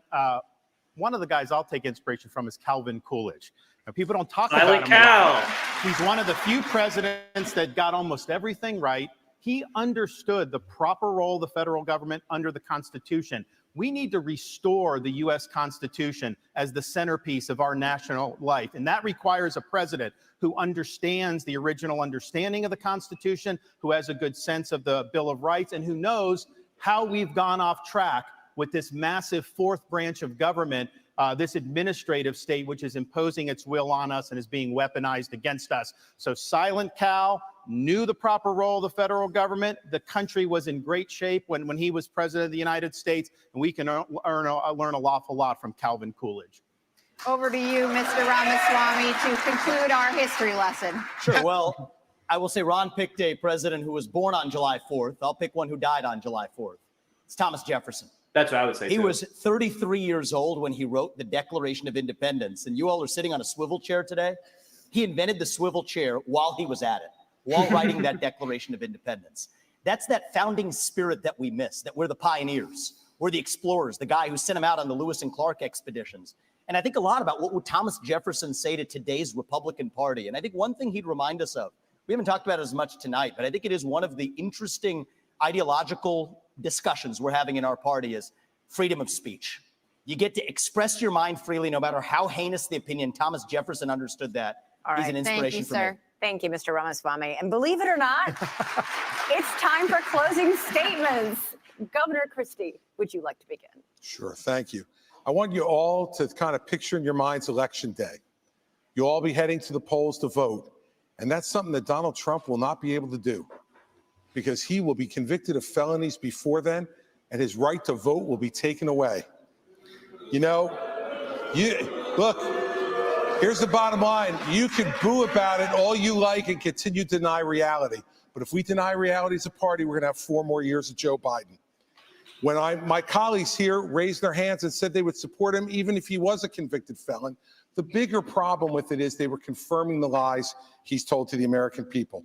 If you're too timid to take on Trump, believe me, others will see that timidity. Xi, Putin, and the Ayatollah, you can tell he's reading. The border crossers on the southern border, and the criminals in our streets. They'll sense that timidity, and they'll take advantage of that failure of leadership. We need to get back to an old American idea that every person is responsible for their own conduct, even a president.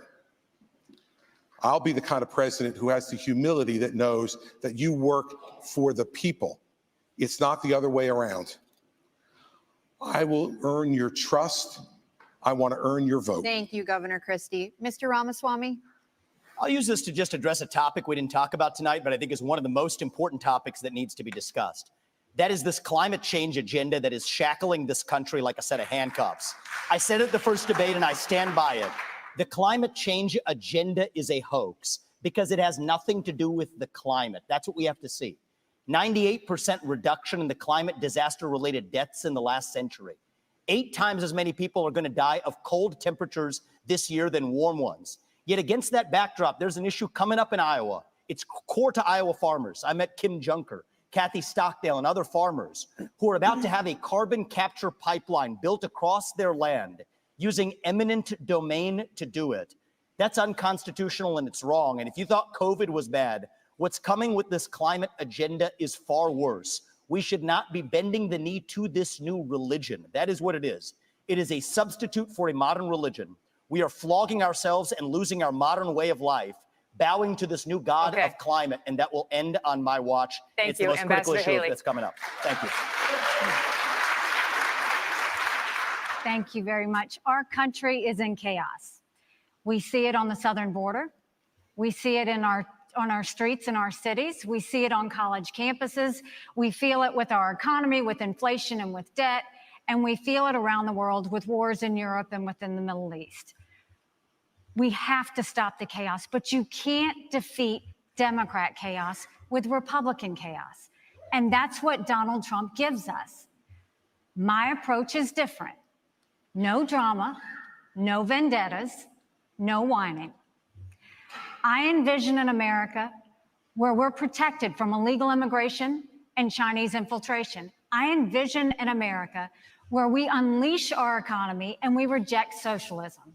But more importantly, I envision an America where we rediscover our national purpose and our pride. Thank you. I crushed Joe Biden in the polls. And if you give me this chance, we will crush him in November and take our country back. Go to Nikki Haley. Thank you, Ambassador Haley. Governor DeSantis.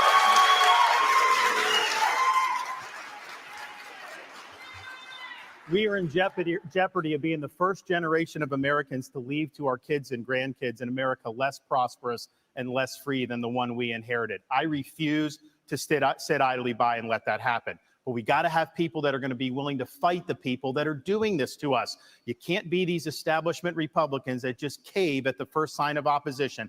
I'll fight for you. We also need to win again as a party. Yes, win the election, which we've struggled to do, but also win on these big issues. And nobody has defeated these people more than what I have done in the state of Florida on issue after issue. We have won, and we have won big, and that's what we'll do for you. We also need leadership. Leadership is not about doing what's easy. It's about being willing to set out that vision, knowing they're going to shoot arrows at you. They're going to come at you. I will fight the good fight. I will keep the faith, and I will finish the race. Thank you, and God bless you. Thank you, all of you. Thanks to all of you. Thanks for watching. Thank you, guys. Okay. Interesting. Yeah. So everybody, if you are interested in joining the after debate chat, we got probably 15 to 30 minutes here where we'll recap some things. I'll share my thoughts. Josh, I want to start off with, so one of those last questions there was about like which president would you choose or which one would you embody more so? Yeah. And so I did notice that my progressive follower, the Progressive American, brought up that Calvin Coolidge, who was the one that Ron DeSantis picked, was signed the Immigration Act of 1924, one of the most racist and xenophobic pieces of legislation. I don't know that legislation off the top of my head. I know it. Okay, I'll let you share it just so then people can have some context. But I also just want to be clear. You would go back into any president's, like, I mean, you want to talk about like racism? Okay, let's just go back to Joe Biden's record. Like, I mean, 2012, I believe, when he said that you can't walk into a 7-Eleven or a Dunkin' Donuts without hearing a slight Indian accent. Like, or what about the 94 crime bill? 94 crime bill, when he described he didn't want his kids living in a racial jungle. Mm-hmm. You go back into any presidents and find something awful about them. That's obviously not what Ron DeSantis said he wanted to embody when it comes to it. So I just think that that's a cheap shot. That's like, it'd be just like if somebody was like, oh, well, I'm going to, like, if Obama came up and said, well, I'm going to embody LBJ. Okay, well, LBJ was not known for being the most racially friendly, even despite the fact that he passed the Civil Rights Acts. So yeah, literally. I mean, yeah. And, and looking at that, the 1924 Immigration Act, what it set racial quotas, 2% of the people who came in, I think in like 20 years before, could come in. So it hurt a lot of Asian immigrants, but it helped a lot of like Eastern and Southern Europeans, a lot of like Italians, Irish, things like that. That's really all it did. I mean, okay. Wasn't great, but I want to get into those. So you said you'd pick Thomas Jefferson. Why? Yeah. Well, I think Thomas Jefferson is the embodiment of, I think Vivek pointed out too, he was 33 and wrote the Declaration. I think he was incredibly ahead of his time in terms of his thinking. The ideals found in the Declaration are some of the greatest. In fact, they are the greatest ideals ever found in the world. I have said it before. I've said to my students a lot. July 4th, 1776 is the greatest date in the world history. It is the most important date in world history. So I love Thomas Jefferson. I look up to him a lot. He's one of the just greatest minds of the time. He's a flawed individual. I think, obviously we can look at his relationship with slavery and slaves in general and his conflicting nature of it. I think that was a lot of the founders at the time, though. But overall, we don't get here. The ideals that are found in this country don't exist without him. Yeah, I get that. I was a little mad because my favorite didn't come up. At least I didn't hear it. Maybe I missed it. But Dwight D. Eisenhower. Yeah. Eisenhower is like the best. Literally led the Allied forces in Western Europe for D-Day. Like he was president for Cold War era tensions, fought against the Soviet Union, was ardently anti-communist, set up NASA. I know that. He also set up like the highway interstate system. Yep. I had a few notes here that I remember writing down as well. He ended the war in Korea as well. Ike was amazing. Yeah. I like Ike, everybody. I like Ike. Nobody brought him up. I'm showing that tomorrow in class. Dwight D. Eisenhower is one of the most underrated presidents, and the fact that no one brought that up makes me not want to vote at all anymore. I'm kidding, but I think bringing up Coolidge actually was an unpopular answer, but a good answer. I actually do like Coolidge. I was like, yeah, good. Bring up Silent Cal. He did really do a lot, especially after the war. Just restoring to federal government's job is very hands off. Let's kind of let this go. He really brought the country back to some prosperity. Mm-hmm. Absolutely. Okay. We're going to get overall thoughts about the debate here. Brief thoughts. We're going to start off. We have Alex, who consistently comes in after these debates. Alex, thank you so much for coming back. What were your thoughts on the debate? Specific topics that you wanted to discuss? Any singular lines? Any questions? Just to start off, I think that Ron started off a little slower than we expected him to. He started off really strong with the response to Haley, and that was the cue off. But then it's he sort of dozed off after that. He didn't really know what to do, but then he bounced back. And so, because I caught the first few seconds in the first few minutes with that opening statement from Megyn Kelly, and she was because she basically told him, "Are you going to drop out of the race? You're losing in the polls." And he roasted the heck out of her. And I think that was the perfect way to start off the debate, because I was tuning in right as it started, and I heard that, and I texted my buddy, and I was like, did we just hear that correctly? She just asked him if he was gonna drop out. He literally has visited all the counties in Iowa, and the polls don't mean anything. And then Ron reflected that in his comments, and so that was. But after that, he was super he toned down a bit. And it was interesting. Interesting take. Josh, thoughts on the overall debate? Overall, it was what I expected. To most extent, I didn't expect the Christie-Ron fight to happen. I really wasn't expecting that. I was not expecting it to be Vivek and Ron versus Haley, and then to Christie to side with her. I guess they're both more. I guess those two are both more establishment, so it makes sense. I think overall, I think we hit some topics that we haven't heard, which was really cool. I do think it's one of the overall best debates. I think Kelly did pretty well overall as a moderator. She asked some really tough questions, and she didn't back down and held their feet to the fire a bit. Yeah, I mean, I think this proves even more that Christie shouldn't be up there. Vivek is really going well for that cabinet or media position, and this really is a fight to. This is a fight to be won by Ron, but he needs to push a little more. So do you guys think that this was a good debate? I think so. Yeah, I think the questions were good too. They were very direct, and it was almost like Megyn Kelly was super sly in the way that she asked them, and then the other moderators were really good too. The other lady that was asking those questions, but I think about halfway through, I mean, I threw in the comments because I was watching on YouTube and watching you guys, and then the technical difficulties. But about like 15 minutes before that all happened, when they were like, I guess there was like a transition because they were like all dancing around Trump, and that's when you and Josh were all talking about the I don't remember about how Ron would need to be more direct with Trump. Yeah. Yes. And then it was right before they went on break, and then they came back, and I think Megyn Kelly basically told people, I don't know if it was after the Christie and Ron like spat off, but she basically told everybody that they needed to be nicer about how they talked about Trump. And I was like, did I hear that correctly? And my buddy was like, that's super weird. Cause it was right before they cut into like, I think it was like Nikki Haley or somebody had the first like time to talk after the break about halfway through. And I was like, that's super out of line, because the whole time it was like, oh, we're going to get to talk about Trump. We're going to get to talk about Trump. We're going to get to talk about Trump. And I honestly think this was Christie's debate to lose, and he knew it. And that's why he came off super like, I don't know, like ornery, I guess. Cause he was like, yeah, he seemed a different type of angry tonight. I'll give you that. But you're leading into a lot of my thoughts. So I actually don't think overall it was a good debate. I don't. I think, yes, Megyn Kelly did a good job. Megyn Kelly had some good questions overall. There were good moments for certain candidates, but overall, I don't think it was a good debate. Why?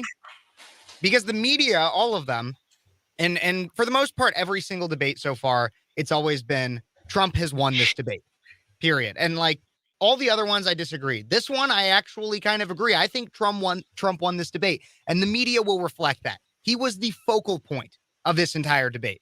I heard so much more about Trump than I did Biden, period. And the fight really for the GOP should be against Biden.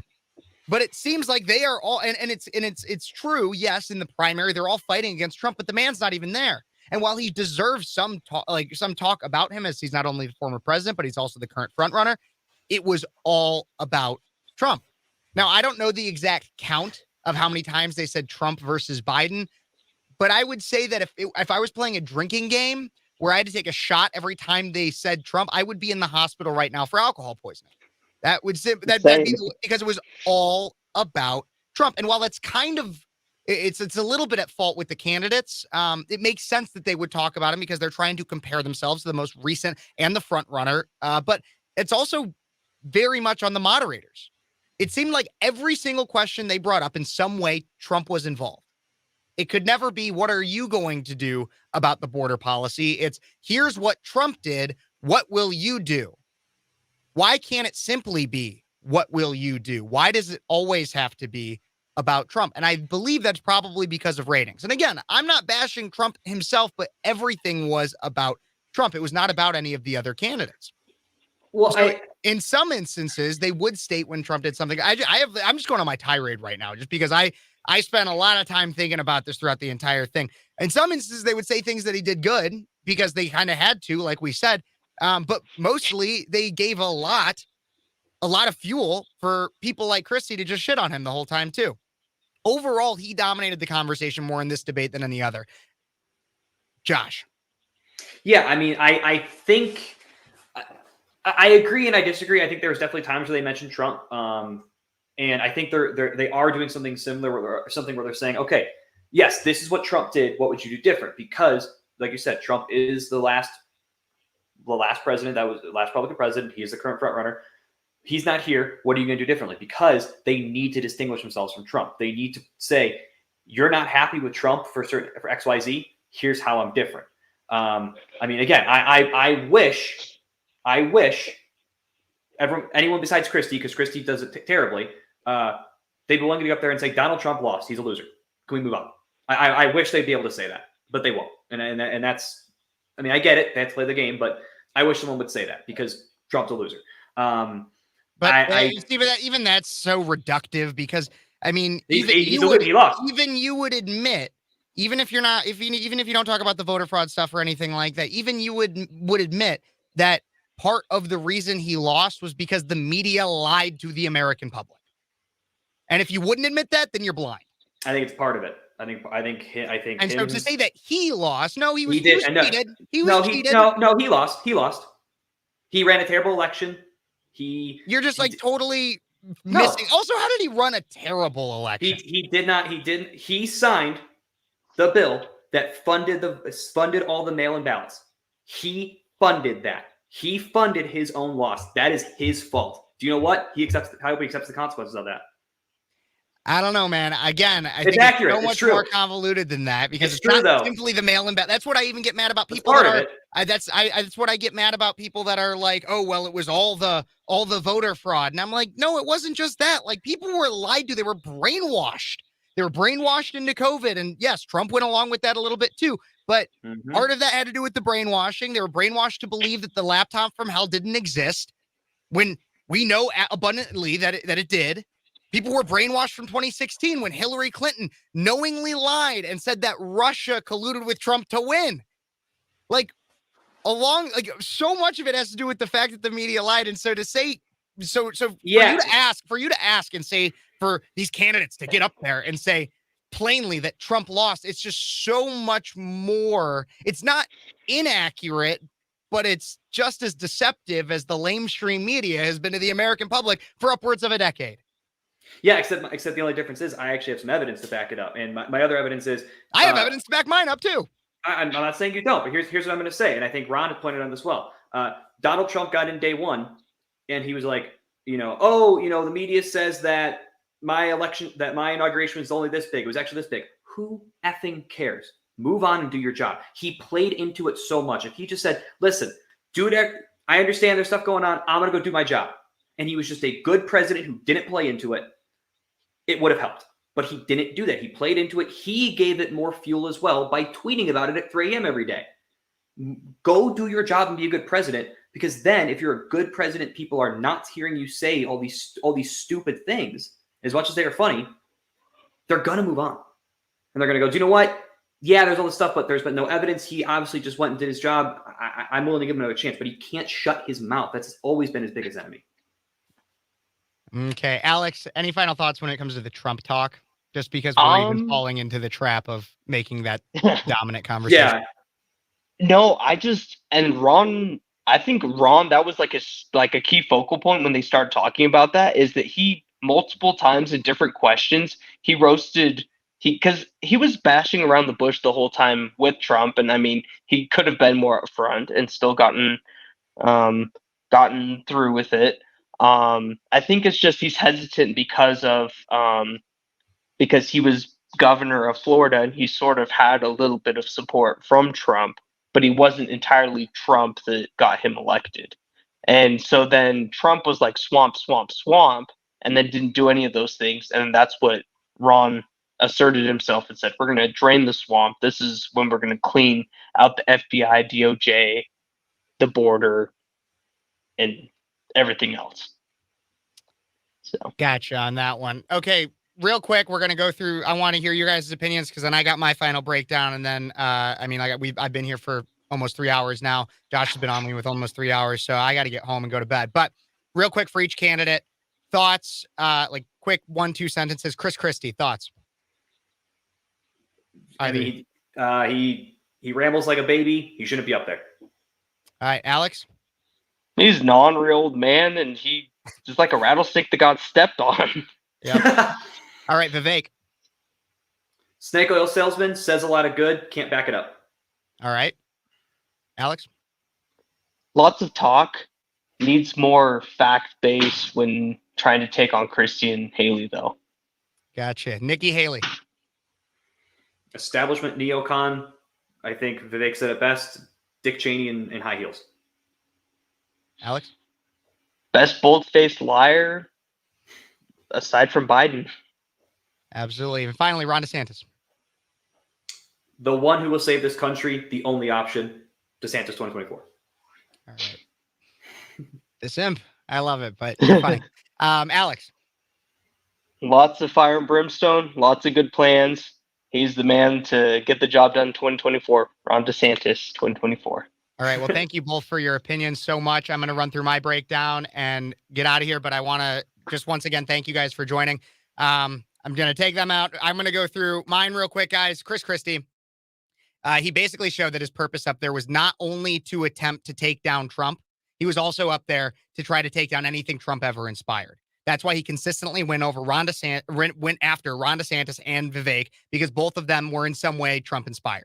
And Chris Christie wants no remnant of Trump, period. And so if you like any of Trump's policy, if you like anything that Trump did, if you thought Trump was a good president, then you should be ardently against somebody like Chris Christie. You have Vivek up there who showed he's a philosopher. That's my personal opinion. He's a philosopher. His policies can miss the mark, can sound almost too good to be true. And that's because oftentimes they are.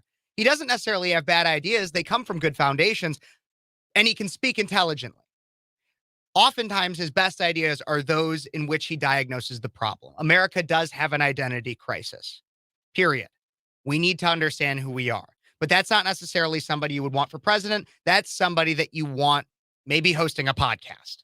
I don't know. Nikki Haley, as Alex said, liar, serial liar. Even when she's shown the evidence in front of her that she is lying, she still continues to double down. It was obvious how she was able to stock the room with her blank check elites that are basically just going to fund her through the entire primary and will still likely lose. And I'd love, and she'd probably love nothing more than to see young men like me, Josh, and Alex be sent off over somewhere to die for a war that will fill her and others' pockets. Finally, DeSantis, he showed his aggression tonight, and I was very impressed. It was something at the very beginning of the show where I was like, hey, I think he should be more aggressive on the debate stage. He's been too quiet. My biggest question is, was it enough to win over those that are sitting on the Trump fence or even moderates? I don't know. We have some primaries coming up very, very soon here within the next month or so. We have Iowa, New Hampshire, then we'll have Super Tuesday up in March. We got so much coming up, and many believe that Trump is the guy and it's going to happen. And you may be right. Polls are showing that. But back in 2016, polls at one point were showing Jeb Bush winning the primary and Hillary Clinton winning the general. So who knows? It's still anybody's game. I just hope to God it is not especially Chris Christie or Nikki Haley. That's my personal opinion. Trump's dominance definitely showed in tonight's debate, and it was clear when you see headlines that say Trump won, honestly, might be true. Everybody, thank you so much for tuning into this special. God bless you. God bless America. And until next time, you've been watching Speechless. Don't forget to like, subscribe, share, and comment.